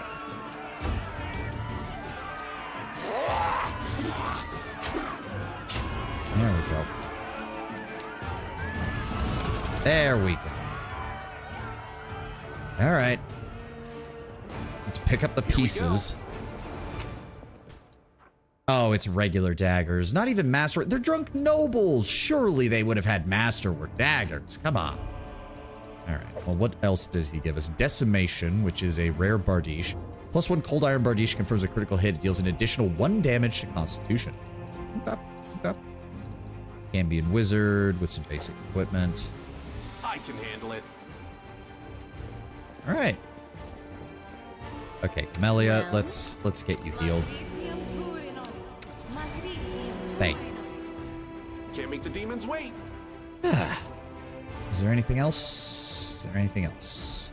There is a check over here for some experience. This was simple enough. Portrait of Galfrey Mendev, ruler of the kingdom and founder of all crusades into the world. Which I'm pretty sure that's just her official hanging on the wall. Did we miss anything? Nope. All right. Darren, come here. Greetings, valiant stranger who has just burst into my life. I am the master of this house, Count Darren Kale, myriad mellifluous monikers Arunde. No need to introduce yourself. I find remembering insignificant details, such as the name of passing acquaintances, such a bore. Now that we've finished with the niceties, tell me this.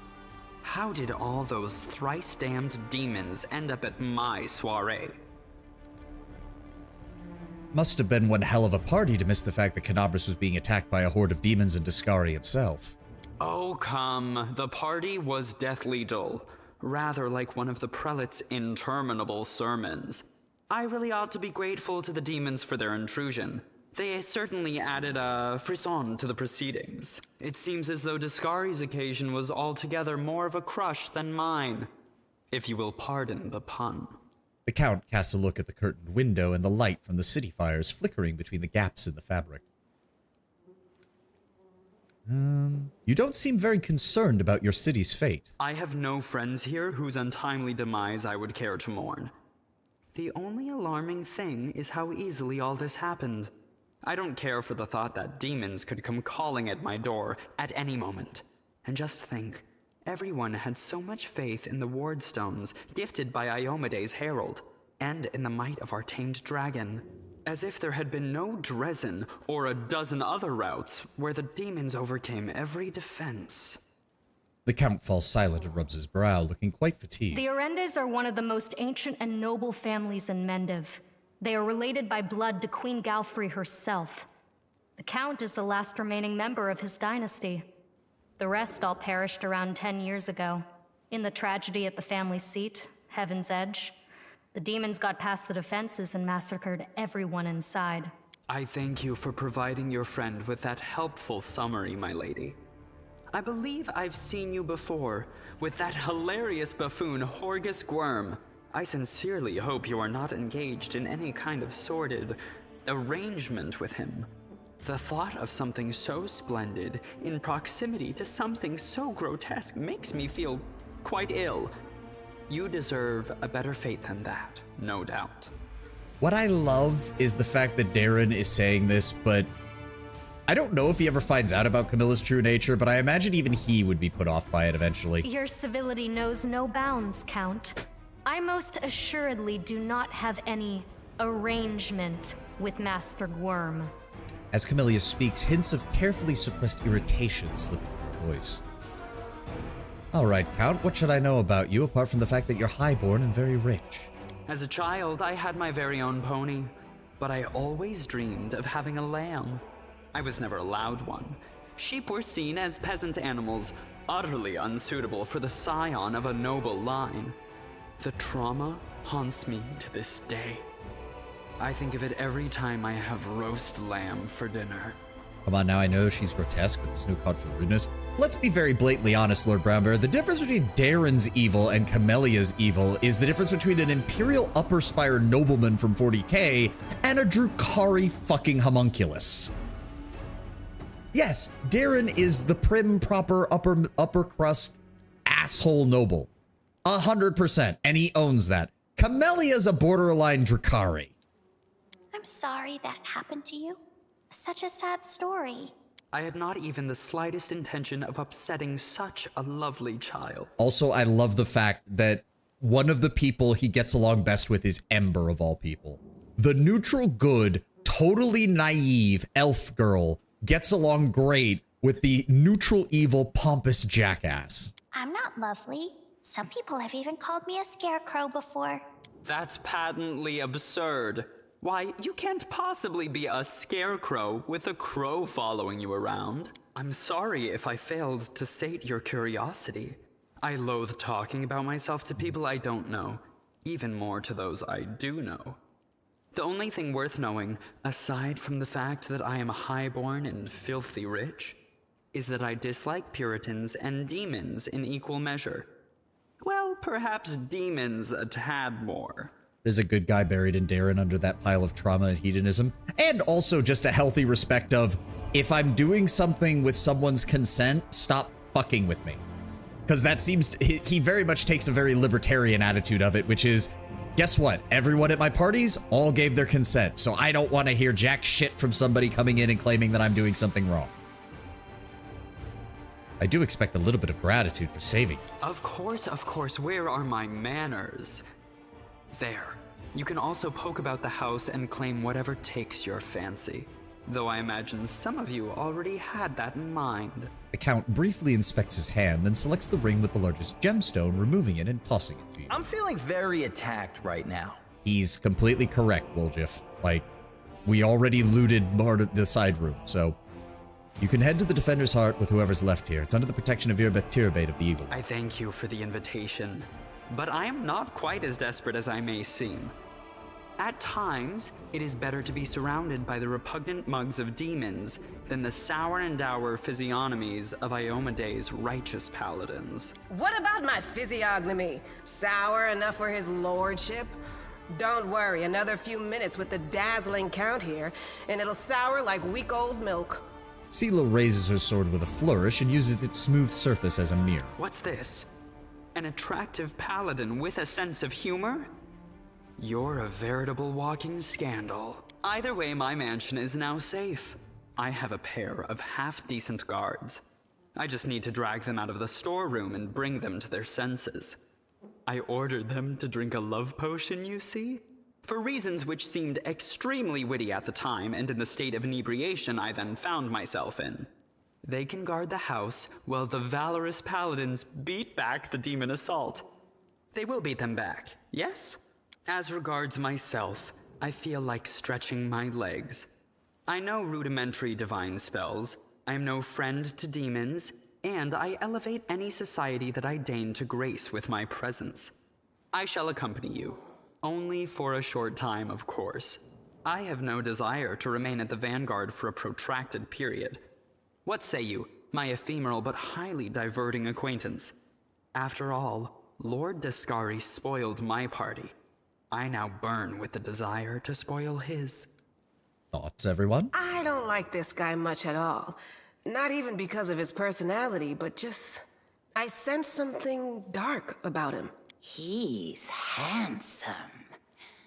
Having a spellcaster in the party is always useful, too. If he's strong, he'll make a good ally. If he's weak, he will die instead of us. Licking her lips, Wendua casts her predatory gaze over the Count, glittering on his face and trim figure. I'm gonna have to deal with you later, aren't I, He has all these Wendua? friends at his party, and he still looks so lonely. We can take him with us. Maybe it will make him feel better? Don't ask me. Having him tag along would be like going for a nighttime stroll through the back alleys with a diamond tiara on your head. Even I don't like that kind of attention. Even as a native outsider, I think Darren's alignment aura should be strong enough for a paladin to detect. I don't think it's necessarily a case of his aura. I think Sela was literally talking about sensing something else dark. Like, and also, didn't they kind of drop the whole detect alignment thing because people just memed on it for a lot? I don't know if Pathfinder 1st Edition even still has it. Get to finish out your stream at home. Boss gave me the rest of the day off due to bad weather. Damn, it must be pretty bad up where you are, Kataka. Not too bad where I am. The Count's presence can only benefit us. I think we should say yes. Enjoy the extra time off then, Kataka. And he can hold his own, so he won't be dead weight. Oh, Phidian, I forgot you were here. Deal. Capital. Good acquaintances that begin and end at just the right moment often leave the most pleasant memories. Wouldn't you say? We'll drop Ember because we're gonna lose one spellcaster and gain another. Let's get you leveled up. He does start at level 4. I have to... Right. So Powerless Prophecy means he's useless on the first turn of combat because he starts staggered. Can't act to prevent it. You gain Uncanny Dodge, but you are staggered for the entire first round of combat. Gain a +4 Insight bonus at level 5. At 10th, you gain Improved Uncanny Dodge as well as the Rogue ability using your Oracle level as your Rogue level. And at 15th level, you gain a +4 Insight bonus on all your saving throws and to your AC during the first round of combat, which is useful. Left for lunch, and as I was heading down the highway, I met a lot of cards with their hazards on. I could maybe see 5 feet in front of my pickup. Ooh, yeah, no, that sounds bad. Stay safe, Kataka, stay safe. And don't go driving around right now. That sounds like a bad idea. All right, so yes, we are going to what? He does start with Extra Channel. He starts with Selective Channel. Safe Curing. Whenever you cast a kill that cures the target of hit points, you do not provoke attacks of opportunity.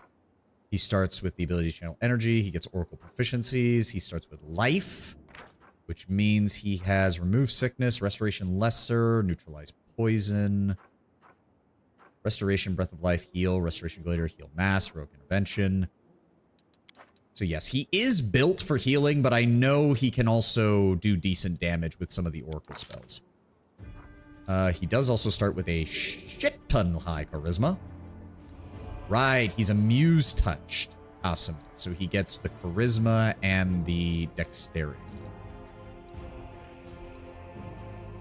Winter be winterin'. Yep. Sela has no greater insight than her Detect Evil ability, but she doesn't trust her own intuition to act on it without her say-so. So yeah, she's literally detecting his alignment, but it's faint enough for her to understand that Darren is probably just a dude. Yeah. All right, let's just keep improving his Charisma there. So Persuasion is kind of useless for him because I'm handling that. He does start with a natively higher one than me simply because he does start with 5 in Charisma. But I'm going to be focusing on it quite a bit heavily. So let's go with Knowledge Arcana, Knowledge World. So he can fill that role. I'm not really sure anything else really works. Having some Use Magic Device on him might not be the worst. Failing that... I have Religion under control. Wenduog, since we are going to be romancing her, is probably not going to leave the party, so she can handle Lord Nature. If that's the case, yeah, let's go ahead and grab Use Magic Device so that he can handle any additional castings that we might need. As for his level 2 spells...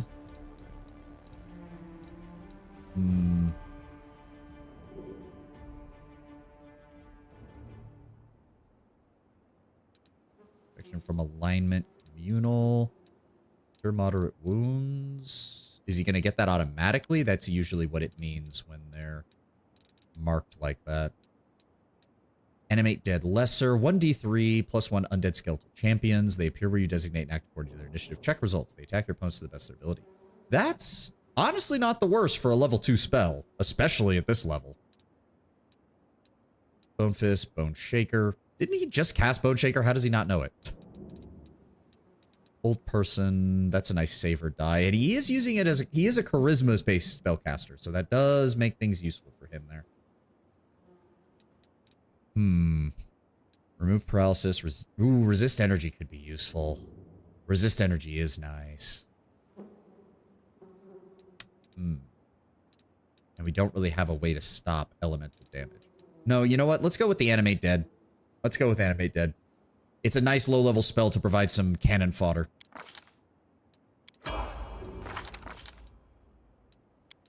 Are we good? Yes, he starts with an amulet of natural armor. He's got a light crossbow. There's not really much else he can put to work, really. Can she... No, we don't need that, so she doesn't need to worry about that. -2 to his strength. Good stats otherwise. Incredibly high charisma. Spellbook. He is a... Yes, he is a spontaneous caster, so we don't have to worry. Yes, he automatically gets Cure Moderate Wounds, Restoration Lesser, and can animate the dead. Good. Good, good, good. And... Let's see here. Let's see what we can do. Knowledge World. See? I'm indispensable. The intricate patterns on the harp depict the stars, the moon, the butterflies, and the hallmarks of the goddess Desert. Which means... There you are, Aranka. Thank you, stranger. The young woman does not look the least bit scared. Her cheeks are flushed and her blue eyes are glittering. For saving us from the demons and your timely entrance. I swear I don't know who has enraged me more today, the demons or the oh-so-affable master of this house. Who are you? I'm a bard. What else? I only arrived in Canabras recently. I'm touring the whole of Mendev and far beyond its borders to perform for my devoted fans. Really? And what can you tell me about the master of this house? The Count? I've wanted to smash a jug over his head for 5 times today already. He just brings that feeling out in people. It's one of his many talents. Other than that, well, you've probably already heard about the Arende family. All I can say is that the Count's servants flee this place like rats from a sinking ship. No one ever stays long enough, even though he pays them extravagantly. I even heard one servant complain that he always feels uneasy in the Count's room, like someone's watching him. Unseen eyes staring at the back of his head, even if his back is to the wall, even if he turns around. I don't know if I believe all these tales, I'm just telling you what I've heard. Yeah, that's the word on the street too. Woljif hunches his soldiers. This mansion, tastiest morsel in the whole city, but all the thieves are afraid to even set foot on the street. Are you deliberately talking as if I am not here? Excellent. Like any polite host, I shall return the favor and act as if you're not here either. I can't get that high pitch that he has to his voice. I can just do the haughty accent. I'm a friend of Ilk's. He sent me to find you. Ilk's is alive? The woman clasps her hands together. Oh, and he's made a brilliant new friend, apparently. It's a shame it had to happen now when the city's under siege and those pig-headed inquisitors are pursuing us ahead of doing something awful, instead of doing something useful. How did you end up here, really? Well, Hulrun's hounds found me in Wallflower and they tried to grab us. I distracted them, then I lost them in the streets before charming my way into this delightful little party. Even if the Inquisitors saw where I went, they wouldn't have been allowed past the door. Hulrun holds no sway amongst some members of the aristocracy, so I picked a good place to lie low.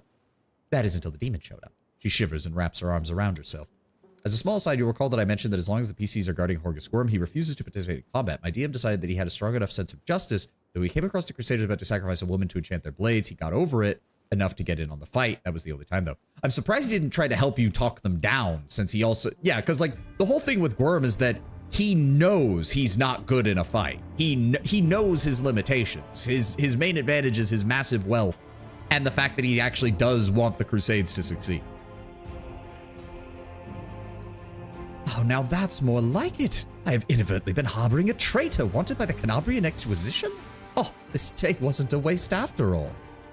Do you know where the third of your group is? Wallflower? No idea. If he knows about the demon attack, he won't just hide. He'll go out and try to help people. If he doesn't know, well, good luck. No chance at finding him. He's a skilled mage, but I doubt he'll risk using his magic openly right now. He'll probably do something the Inquisitors don't expect. Pose as somebody to disguise himself. He had a great selection of masquerade costumes in the temple. She becomes lost in thought for a moment. I know. Take this. Tie my shawl around your arm. Wallflower gave it to me. He'll spot it right away and know that you're a friend. If I were you, I'd head for the Canabrian Market Square. Our bard was a little incensed since they were about to sacrifice her surrogate sister, so gentle diplomacy was not on the table. Ah. Fair enough. Fair enough.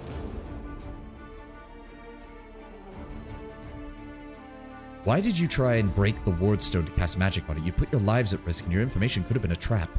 It wasn't a demon's trap, Aranka says forcefully, her voice softening only afterward and her expression turning pensive. Living next to the world wound, seeing the powerlessness of most of the Crusaders, it's hard. We've been trying to defeat the demons for a century now, and we have nothing to show for it. I think Queen Galfrey and the other leaders think we can defeat evil if we just line up our soldiers in perfect columns and send them marching off with a battle cry. We just need a few more soldiers, a little more discipline. We've been marching like this for 100 years. It's always one step forward and 2 steps back. And while the soldiers are marching, people like Hulrun sees power behind their backs. His fanaticism, his cruelty, forged in the same furnace as the Crusaders' righteousness. We will never defeat the demons if we keep trying to march down this path. We have to change tactics. to challenge our principles, trust our hearts, our friends, not moldering doctrines. We need to listen to any entity that is willing to help. My friends and I listened and we trusted and we tried to change something. At least we tried, even if it didn't work out. Naive children, that's what you are. But I admit your words do stir something in the soul. I wouldn't put you in charge of a military campaign, but I'd be proud to fight alongside you. Yeah, but that's part of the problem, is that, yes, the followers of Desna and whatnot make great additions to the crusade, but they also have a nasty tendency to run off and try to do their own thing, which can then leave the rest of the crusade hanging. Of course, if you go down the Azada path, you basically lean into this and become a rampaging horde of chaotic good armies. So who exactly are you, Aranka? Well, I'm Aranka, traveling bard, follower of Desna. Many of my fellow bards are rootless misfits who wander the world, unwilling or unable to live a normal life. For me, that's only partially true. I have a wonderful family, mother, father, grandmother, and brother. Right now, they're very far away, and I'm sure they miss me, but they've always supported my vocation, and they've left me free to roam. Because they knew that I wouldn't be happy while I was there, while there was so much of the world that I hadn't explored, and so many places where people might need my help. Alright, can you get to somewhere safe on your own? It looks like the Inquisitors aren't busting down the door just yet, and they're not hiding under the bed, so I think I'll be safe. I'll be fine on my own. I'll make my way to the temple, to Ike's, to Ilk's. The Inquisitors have probably searched there now and won't go back a second time. Alright, I have to go. Good luck. May Desmond be with you, stranger. Alright. Here we go. I don't think there was anything else. Nope, we got that. There's no check over here. Woljif can help us get over this. This is my kind of work. And then also get some additional experience by going back. Thank you. Oh, there is a body. Oh, thank you. All right, so we are a little overweight, unfortunately. So by price and weight. Yeah, drop the hide armors. Drop them. There we go. That frees up some room, and we can always come back, I guess, once the fighting's all done.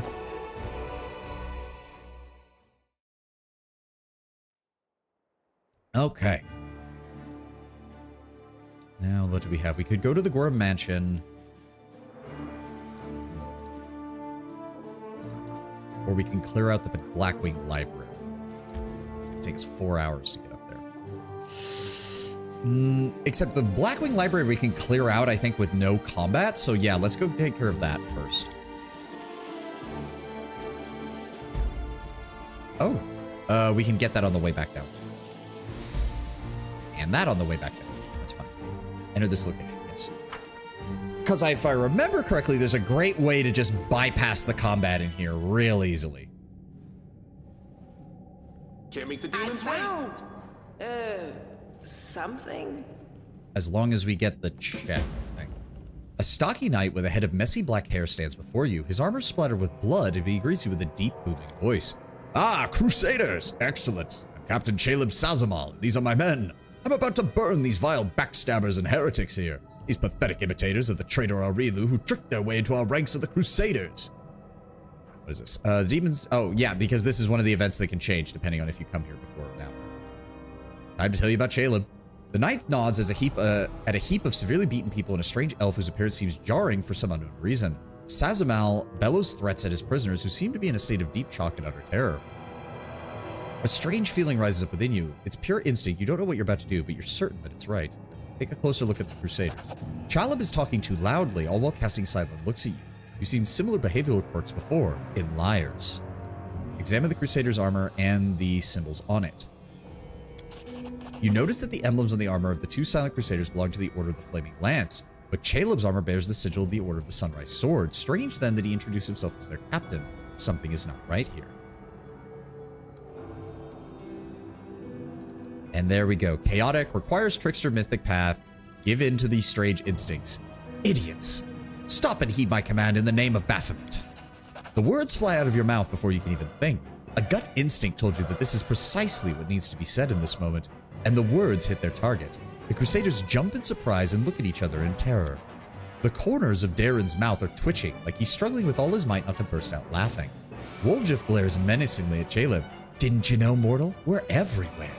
Caleb leaps to attention and barks out, Apologies! Couldn't have known. We'll fix it right away, sir. An implicable feeling of rightness flows through you. You enjoy seeing the look of oafish terror in the face of the Crusader and his lackeys when you rebuke them for their fecklessness. Though it's established he was a prick even when he was a true member of the Crusade, signing up for self-interested reasons. Who are you? The Crusader's eyes bulge in fear as he barks out. Caleb Sazamal, former Knight of the Order of Everbright Crusaders, a deserter. These two are my mates from playing cards and local fences for stolen goods. Reliable men. We set an ambush and caught 4 Crusaders. We want to join the ranks of the triumphant army of the World Wound. I should kill you, Worm, for daring to speak to our master as an equal when you should be kneeling before your superior. But we need all the warriors we can get right now. Wenduog hisses. Caleb takes in Wenduog's striking appearance and the color drains from his face. Caleb's a Crusader name, isn't it? But you're not a Crusader. I give you a name worthy of a demon. Foulsnout. Biting his lip, the bold cultist proudly thrusts his chest out. Thank you, sir. Foulsnout furrows his brow in a display of menace, trying to show his brutal determination to take on all the Crusader forces put together. Stop wasting valuable fuel here. If you like burning books, why don't you go rig the Great Garrison Library? Our enemies might try to sneak in there. Come on, step to it. Darren looks at you with amused curiosity and speaks in a soft voice. I do so enjoy your sense of humor. It's quite fiery. Oh, it's gonna be fun later. You'll see. Oh, do you wish to turn the world upside down? Make the Crusades into something else instead of dreadfully boring and painfully pretentious? Darren gives you an incredulous smile. You're insane. I like that. You can count on my help, at least for the next day or two, before I get bored. There's plenty more where that came from, sir. I'll do everything you've ordered. As soon as those Crusaders are alive, they'll be dead meat. I'll go back and make sure we get another. No, make it another 2 barrels of alchemist fire from the garrison storeroom. Oh, things are gonna burn bright up in here. Yep, get out. Leave. Beautiful. All right, get these people What's clear. that there? Praise Iomedae, we're saved. A blind elf stands before you. He looks extremely strange. His face wears its ears heavily, which is unusual for members of his race. Thinning gray hair, a ragged beard, sightless milky eyes, pale papery skin covered in age spots, and a spine curved by the passage of time. This is not how elves typically age. The youth that graces the faces of elves even on their deathbed is totally abandoned for this decrepit specimen. When Cadabras goes to shit, he goes around trying to commit as many atrocities as he can to attract the attention of the cultists, and 2 tieflings just sort of start following him around. He's normally about to burn a bunch of innocent librarians to death. When we fought him, he marked me as a challenge and fucking brained me, knocking me to under 0. Oh wow, artist made a sketch of it with my skull split open. When our NPCs freed the librarians, them and Arvashiel knocked him down with a magic missile barrage. Nice. That is an elf with a beard. I guess the worst can be found even among the best. The old elf holds out his hands in your direction, a perennial gesture of the blind, greeting you with an unexpectedly strong and calm voice. Hello, I am the storyteller, and I wish to thank my rescuers. That is you, if I am not mistaken. Storyteller. That's the first I've ever heard of a venerable old-timer like that having a street name. Who are you? The old elf frowns. I simply prefer to be called the storyteller. It is an accurate description of the sphere of my occupations and interests. In most of the places I have been, I am simply known by that name. You have piqued my curiosity. A storyteller? Are you a bard? If so, you should come perform at one of my parties instead of knocking about a dusty library. I am a bard in some sense, but I am not the type that performs at festivities. I think your guests would lose their appetite after hearing my tales. Oh, what a shame. And I was hoping to wheel you out for my guests. With your unusual appearance, you would have caused quite the scandal.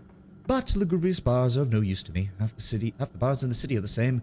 The repertoire is confined to the one about longing, the one that causes indigestion, and the one that's a complete waste of time. I mean, really, how is one supposed to host a party with that? I need to talk to you about something. The old elf responds with dignity and courtesy, but firmly. In thanks for my rescue, I will render you a service in turn, whatever it may be. But at this moment, we need somewhere safer than our present surroundings. My recent adventures have fatigued me greatly, and it would be grateful if you could help me to a safe shelter of some kind. The stubborn elf, a set of his mouth, tells you that he won't change his mind. Ha, typical. You do a good turn instead of saying thank you, it's just asking for more help. Oh, easy on the old man. He's had a rough go of it. Yeah, because we've had it so easy. We can't not help him. If it was up to me, Grandfather Elf, I'd throw you over my shoulder and carry you out of here. There's no place for old folk. I think that teleports us back, so give me a moment. In that case, I shall remain here for now. Wandering the city while it's under attack by demons would be inadvisable for the blind. Don't forget to take me with you when you're going to a safe place. Don't worry, I'll get there in a second. Let's see what we can do. Let's get this place cleared. Oh, what is that? Hello? All that. Suit of armor. Ooh, magic essence. Are we gonna pass this check? Damn, we failed. It's just not Statues of a my lean man lucky dressed in day. wizard robes. You do not recognize the face. Can't go through here. Doors sealed off. What do we have Ah, here? the bookcase is full of text describing demons and methods of fighting them. Regrettably, all this knowledge wasn't enough to save Canabras from the spawn of the abyss. I can handle it. Isn't this where Aravashniel is supposed to actually be from, if I remember correctly, Lord Brownbear? Like, this is where he works? Flame. The young man with aristocratic features wipes the sweat from his brow and gives you a courteous bow.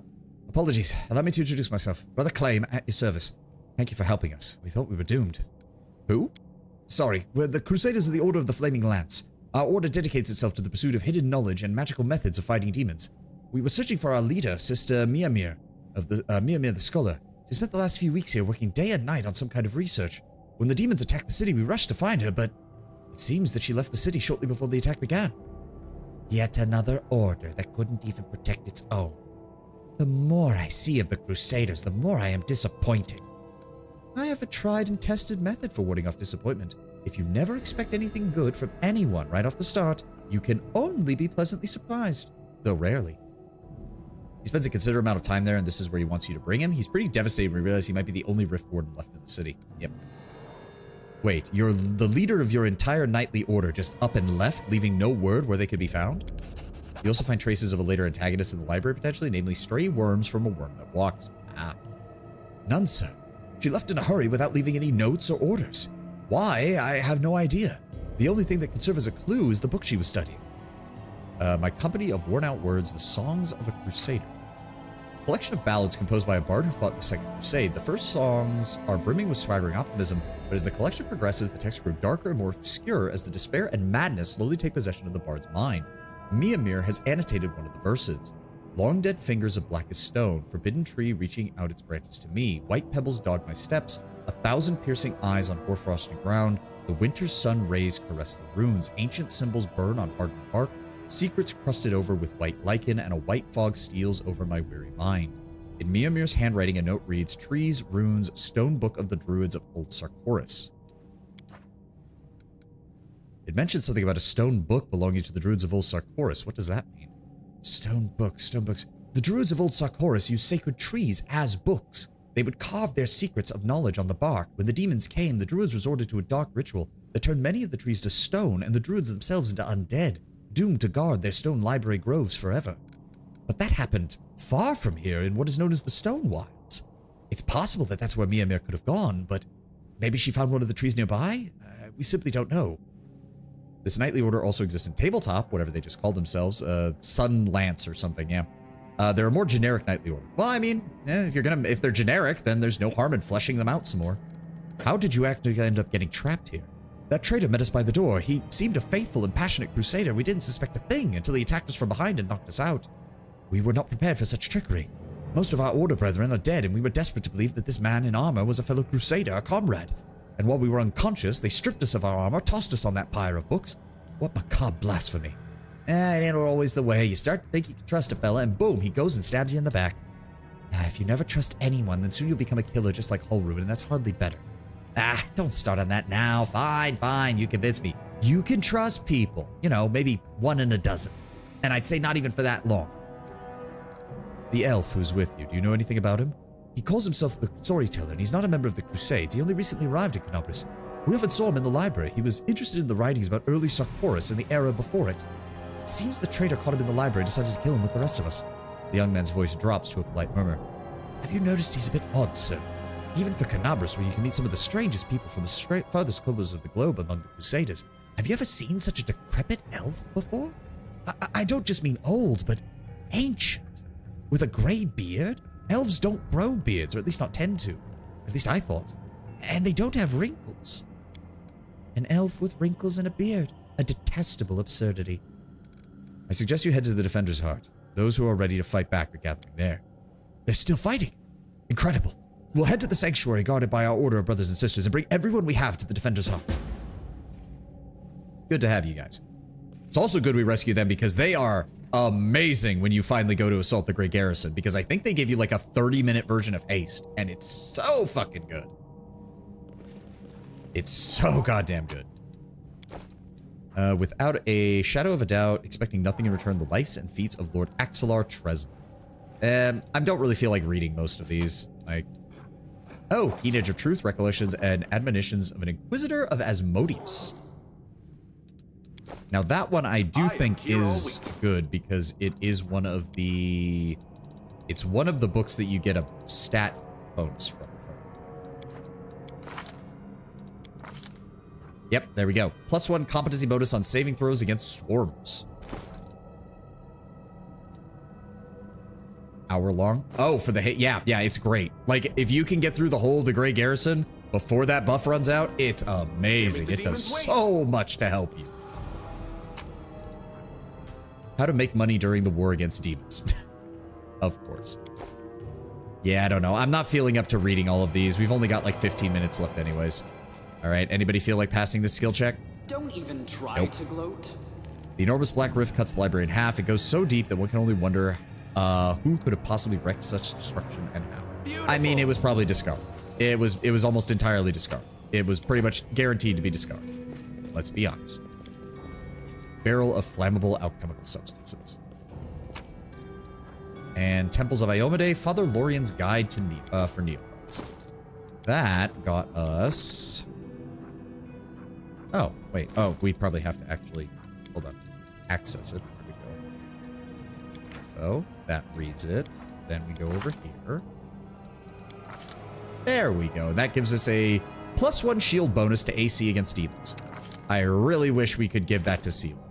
Because that would be so much more useful for her. But no, it doesn't apply, does it? No, it doesn't. Womp womp. Let's see what we can do. You'll want to read that one? Oh, the Neophyte one? Traveler, if the road ever takes you to the outskirts of Canabras, do not shy away from taking a few more steps in entering the city proper. Apart from the ramparts and the fortifications that stand unshaken, barring the path of humanity's foes, and the noble orders that keep their watch against the forces of evil, Canabras holds a treasure of a different sort. In days of old, in the fire and upheaval of the Second Crusade, it became the site for the first and most crucial of the Wardstones. Sacred Inquisitor of Asmodeus. Calculate. That was one hell of a delay. The demon lord whose names are known to mortals number no more than a few dozen. Far more numerous are those who aspire to the rank and their own abyssal realms, but who as yet are unable to make a bid for such power. There are hundreds, possibly thousands of such demons, but their names are known only to the experienced demonologists and to those unhappy fools who decide to sell their soul to the abyss and fail to even find a worthy patron for their trouble. Time and time again, one of these weaker demons will secure a resounding victory, scale the heights, or should I say sink to the depths of the demonic hierarchy, already fancying themselves a lord when they soon make a mishap and die an inglorious death. The fate of such a demon could serve as a lesson to the rest, but if demons possess a capacity to learn from their own or others' mistakes, would they even be demons? No, a stubborn refusal to learn is one of the major flaws that distinguishes the bedlam of the abyss from the well-ordered hierarchy of hell. The demoness Izyagna. There's another book in here with Nura as an author you may want to read, but I don't know if you picked it up. We'll see. The demoness Izyagna, she of the sevenfold swarm, serves as an example of such a fall from disgrace. One of the many daughters of Lamashtu, she possessed 7 bodies, 7 mortal women of the various races of Galarian, each with the head of an ant, controlled by one hive mind. She commanded various insects, swarming, crawling creatures, with ants being her special preference. The author of these words witnessed the oath of obedience sworn by cultists of Izyagna with his own eyes. The witless initiate was forced to meditate while sitting atop an anthill. However, the human sacrifices being carried out by the fool's brethren around the little town it was serving in at the time were far from amusing. It required no small effort to destroy the cultists who had been summoning ravenous swarms and spreading madness in the name of their mistress. So, what became of her? What fate befell Izyagna? The particulars are unknown, but consensus holds that the mistress of the crawling swarm ran afoul of the master of the flying swarm, the far more powerful demon lord Daskari. Only Lamashtu's intercession saved her daughter from death, but not from abasement and the loss of most of her power. Consequently, most of her followers forsook the cult of the Mother of Beast. Today, Izyagna is worshipped by only a handful of individuals who possess a stubborn predilection for sitting on anthills, and even to them, she can grant only minor spells. Yeah, so it's dealing with the how the demonic hierarchy and all that works. Here we go. And Terendelev, Guardian of Canopus. That's another one. Let's go ahead and get that marked off. What did we get from that? +1 morale bonus to AC against dragons. Nice. I can handle it. Oh. What the? Excuse me? Oh! Oh, is this the shifter companion? I think it is. I don't know who else it would be. Well, there he goes. Never seen a creature like that before. It will not be an easy kill. Was that display in honor of my visit? I'm flattered. I'm sure you are, Darren. We've got the Varisian Horror. This doesn't do anything, but that's not the book for Nura either. Hey, padded armor. What does that do? Padded armor of focus. The padded armor grants its wearer a +2 bonus on concentration checks, which would be great if it wasn't armor, and thus useless for most spellcasting classes. Notes from my travels in northern Avestan. I think we already had this one. Did we?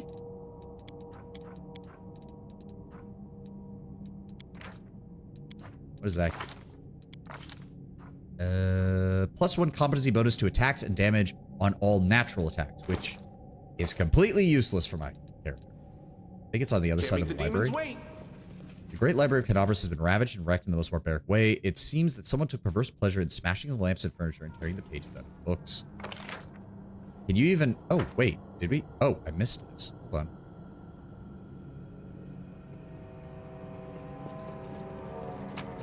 Oh. Quarterstaff of Coercion. +1 DC to all will saving throws against spells that wield a cast. Great for both Ember and Nenia, because most of their stuff is going to be will focused. Can we get over there? We can't even get over to the other side of the library. What are you talking about? Unless I missed like a secret perception check or something, but I thought we got everything. Let's see what we No, can do. we got everything. There's no way to get to across this. Like, we can't. So then where the fuck did that guy go? I mean, we can't even investigate, like, the statue base he was on. Like, there's nothing here. Okay, that was weird. I didn't think our potential companion would show up here, and I doubly didn't think he would just disappear the second he showed up. But okay. No, you found the spot. I may be misremembering it somewhere else, or you already picked it up. I don't know.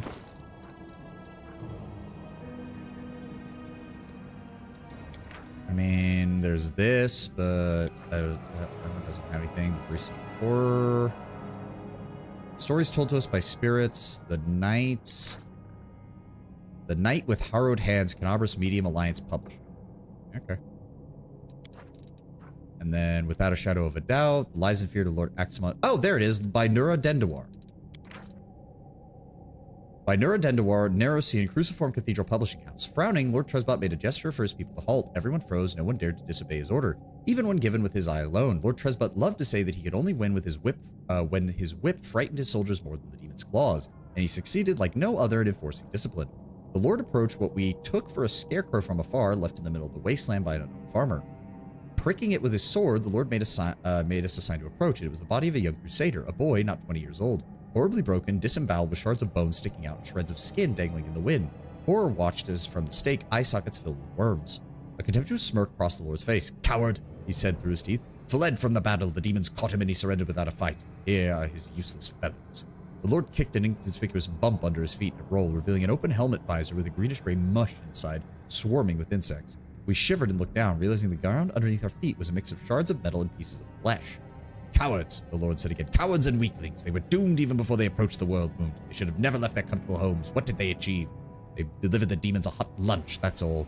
Let us go. While the slugs waste their useless lives, someone has to win this ridiculous war. Without turning away or heeding the disgusting crunching sound beneath his feet, he strode forward. We hurried after him, trying not to step on anything that was until that anything that was until recently a part of a person's body. Yeah, because Nura has actually been here a while, and she used to be a slave to a Chilaxian noble, didn't she? Okay, so there's nothing else here. I can't get to the other side of this zone, so I have to assume that our griffin friend will come to us at a later date. Oh, there we go. There was a griffin statue here that just came to life and flew away. Do you know anything about that? Well, the griffin stood in the library for decades, but only today he takes flight. Why? I do not know, but I'm glad his ancient slumber has come to an end. The elf smiles at his thought. He has a long story behind him, and yet the only real tale is just beginning today. No, I shall not reveal his secrets. Your paths will cross again, so you can ask yourself. All right, we're taking you to the Defender's Heart. Please accept my sincere thanks once more, and if I may, do not rush. I will struggle to keep up with your young legs. Oh, good, and it doesn't, even though we're over encumbered, it doesn't force us to drop things. Good, so I can sell all this before we get off today. Oh, right, Sela wants to talk to us. Give me a second. Oh, no, she's going to force me to. The Defender's Heart greets you with unexpected liveliness. Beyond the walls of the tavern, the once bustling and festive city lies in ruin, but somehow none of that can be felt within these walls. The people in the room are talking, laughing, raising toasts, and even softly singing. It doesn't look like the typical tavern revelry, but nor is it the grim vigilance of the recent days. Sela waves to you, and she's sitting at the table with the trio you met previously, the knight, the half-elf, and the redheaded halfling. Savan, come! Let me properly introduce you. This is Elan, Jana, and Curl, the fearless warriors of the League of the Inspiring Cart. Sela pushes a mug of beer towards you and speaks a little more softly. It was me who convinced Yerbeth to use what Jana, Curl, and Elan found for a little party. If you look out the window, you'd think the end times have come and the abyss has already devoured us all, and I thought some simple pleasures of good food and good company would help keep the gloom at bay. Sela looks at you hesitantly as if trying to gauge your reaction. I get that. We need to keep living and fighting however hard that might be, even with everything that's come. And allow me to declare my support for Sela's decision as well. Experience tells me that we should shed no tears until after the victory. If we start to mourn the fallen while the battle is still raging, we'll jeopardize everything. Now is the time for some rest, to bury the dead after the last demon has been driven from Canopus. Hey, are we just gonna sit here with grim faces? Let's get to know each other a little better so we have reasons to toast. What about you, Elan? You mentioned you were part of another order? As stories go, it's not very entertaining. I was born to the south in Andoran. Lost my parents early, led the life of a mercenary. Questioned the path I chose. I'm proud of my skills. I enjoy training and drills. I'm not afraid of battle. Risking my life for coin? I guess it just takes a special mindset to do that with no regrets. Snooze the ad. You have to want to risk your blood, and I saw too many of my friends die and wondered if it was ever worth it. So in the end, I chose another path. Now, if I'm going to lay down my life, it'll be for a good cause. That's how I ended up in Mendev, squire to the Houndhearts. It's a small order, but by tradition it never has more than 12 members, and a new member is only knighted after one of the elders dies. We patrol the lands of the Wardstone Line and provide aid to any travelers or settlers we find. Unfortunately, death is common in the Houndhearts. I finally became a full knight 2 years ago after I laid my mentor to rest. But I'm content with my choice. My place is among my fellow crusaders. Have you been serving in the Eagle Watch for long, Jana? Signed up 4 days before the demon attack. Am I lucky or what? Jana lets out an overly boisterous laugh. I'm an apprentice from the famous fencing masters of Mivon, and I learned a thing or two from them, believe me. I soon got bored of fighting off bandits and getting involved in petty squabbles in the bickering river kingdoms. I wanted a proper challenge, and you can't find a better place than Mendev. What do you know, the moment I arrived, demonic invasion started. My father would say that that's no accident. I think fate brought me here. Pearl, how'd you end up in the Condemned? I just did what everyone else was doing. I grew up in the slums. Everyone stole a little, or smuggled, or guarded stashes for others. He stares down into his mug gloomily. I never killed anybody. And I never did anything really bad. I just got caught stealing. Then they made me choose prison or the Condemned. Of course, I didn't want to go to prison. I'm not a good fighter, but Norgabur is my witness. A thief can also be useful in a war against demons. I've been a good scout. I can sneak under the nose of any monster. But I don't know where my friends are now. So we got separated when the demons rampaged through the city. Norgabur, the once mortal god of thievery and assassination, the keeper of secrets, the reaper of reputation by some. He has more insidious titles among his worshippers who venerate his other aspects, Blackfingers, Father Skinsaw, and the Great Master. He remains an enigma to most, and his true motives are unknown. Many of his own followers remain ignorant of his plans and designs. He is the only evil god among the Ascended. Oh, chin up, friend. Whoever you were in the past, you're our friend now, and a crusader. Your skills will be useful to us, you'll see. And how did you all meet Sela? I met my noble sister on the road to Canabras. I was returning from the south for my fiancée and was happy to be in the company of a fellow paladin of Iomade. We said our farewells at the city gates, and I went north along the road to Dresden to my order's camp. His face grows grim at the mention of the camp. The demons struck there the same day they attacked Canabras. We managed to fight them off and hurried to the city to join forces with the Eagle Watch. All of my fellow Hound Hearts were wounded during the battle in the streets. As far as I know, I'm the last knight of my order who can still fight. But it's good to see Sela again. Every loyal heart counts these days. Yeah, no, I don't think Norgabur is the most reliable of witnesses. Yeah, then... I mean, it could be worse. He's a neutral evil deity, not a chaotic evil deity, but yeah, no, it's still not the best. Sent you some art to Discord? Yep, I'll take a look at them after the stream. I met Sela at a tavern in Canabras, before the attack, of course. She was one of the few who would sit at the table of the condemned. Knights usually don't even look at us, but Sela's different. I knew that the moment I saw her. That's what made me notice her too. I sat down to talk to her, and I never understood why anyone treated the condemned so horribly. I still don't. Carl's a great lad. After that night, Sela and I went around the taverns together every day. Mendev's an amazing place. People from all over the world here for glory, redemption, to help those in need. They always find each other. It's gotta be the best place in the world to find like-minded people and friends. That was a toast, in case you didn't notice. Sela, did you call me over just because, or is something the matter? I just want to talk about today's celebration. Elan's the one's in trouble, and I want to help him. I don't know anybody else in the city I can turn to. My fellow knights were all wounded in battle. Can I say I cannot save in the middle of a conversation, so we have to get through this. Elan shakes his head. Bad idea, sister, I told you. I don't want to bother anyone else with my problems. I'll handle them on my own. Oh, come on. Hiding your sadness from your friends is no way to live. Tell me. He shakes his head. In all truth, I just don't wish to impose. My problems are minor troubles. A paladin of Iomade and her traveling friends should certainly have more important things to do, especially with the city overrun by demons. If I've learned anything in my life, it's that there's nothing minor about good and evil. Sela begins seriously, but a smile lights upon her face. Take the three of you, for example. It seems like all you did was save one cart from demons, but look how many people are happy now. That feat will never be sung of in song, but who knows? Maybe thanks to one joyous hour of peace and rest, the defenders of Canabras will find the strength to protect the whole city. Sela catches her breath. I talk too much, don't I? Well, Sir Elan, I want to help you, and my reputation as a holy war of Iomade won't suffer if it's more a minor adventure than a glorious feat.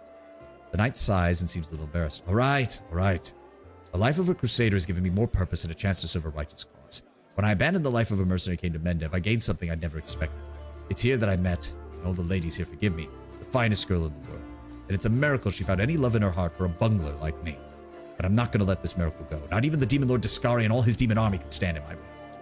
Luckily, my beloved is safely far from Canabras. For half a year, I've been getting up the courage to propose to her, even ordered a ring from the great Derek Sunhammer, the best jeweler in Mendev. Dear God, can we please finish this up? Wrap it up in 5 minutes or less. Independent knightly orders live off donations, and I'm not exactly what you call rich, but I want to make her happy. It took me 3 months to find the jewel that's the same shade as her eyes, and twice that long to scrape together enough money. Master Derek's work is worth it, though. But I lost the ring during the demon attack, and I'll probably never find a worthy replacement. The ring's most likely at the Hound Hearts camp outside the city. Elan and his friends didn't have time to pack the camp. First, the demons ambushed them, then they rushed off to help Canabras. I think we should at least go there and check. Not right now, of course, but once the situation in the city's under control. What can we run into at the camp? My friends and I killed 2 large demons, then rode straight to the city without spending any more time cleaning up the rest of the band. It was only a few imps, but they might still be there. Of course, that was a while ago. The camp was attacked at the same time as the wardstone in the main square. Haven't been back since. We'll help Elan. Sela puts her hand on your shoulder. Thanks for agreeing to do this. Elan's a good man and a true knight, and I think the world should repay those who are so devoted to doing good. We can help him, so we can propose to his beloved the way he wanted. Sela, I hope you can convince Irabeth to let me go with you when you do this. I don't want to be parted from everybody. Of course! If the League of the Inspiring Cards come together this dark hour, we need to continue onwards together. Thank you. Okay, now we're done. Save!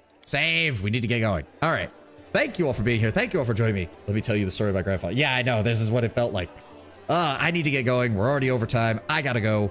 Hope you all had a glorious day. Hope you all had a good day. I will see you tomorrow. Yes, today is Tuesday. I will see you tomorrow for more. Thank you all for being here. I gotta get going. I've said that like 4 times. I'm still bad at outros. Have a good one. Bye-bye.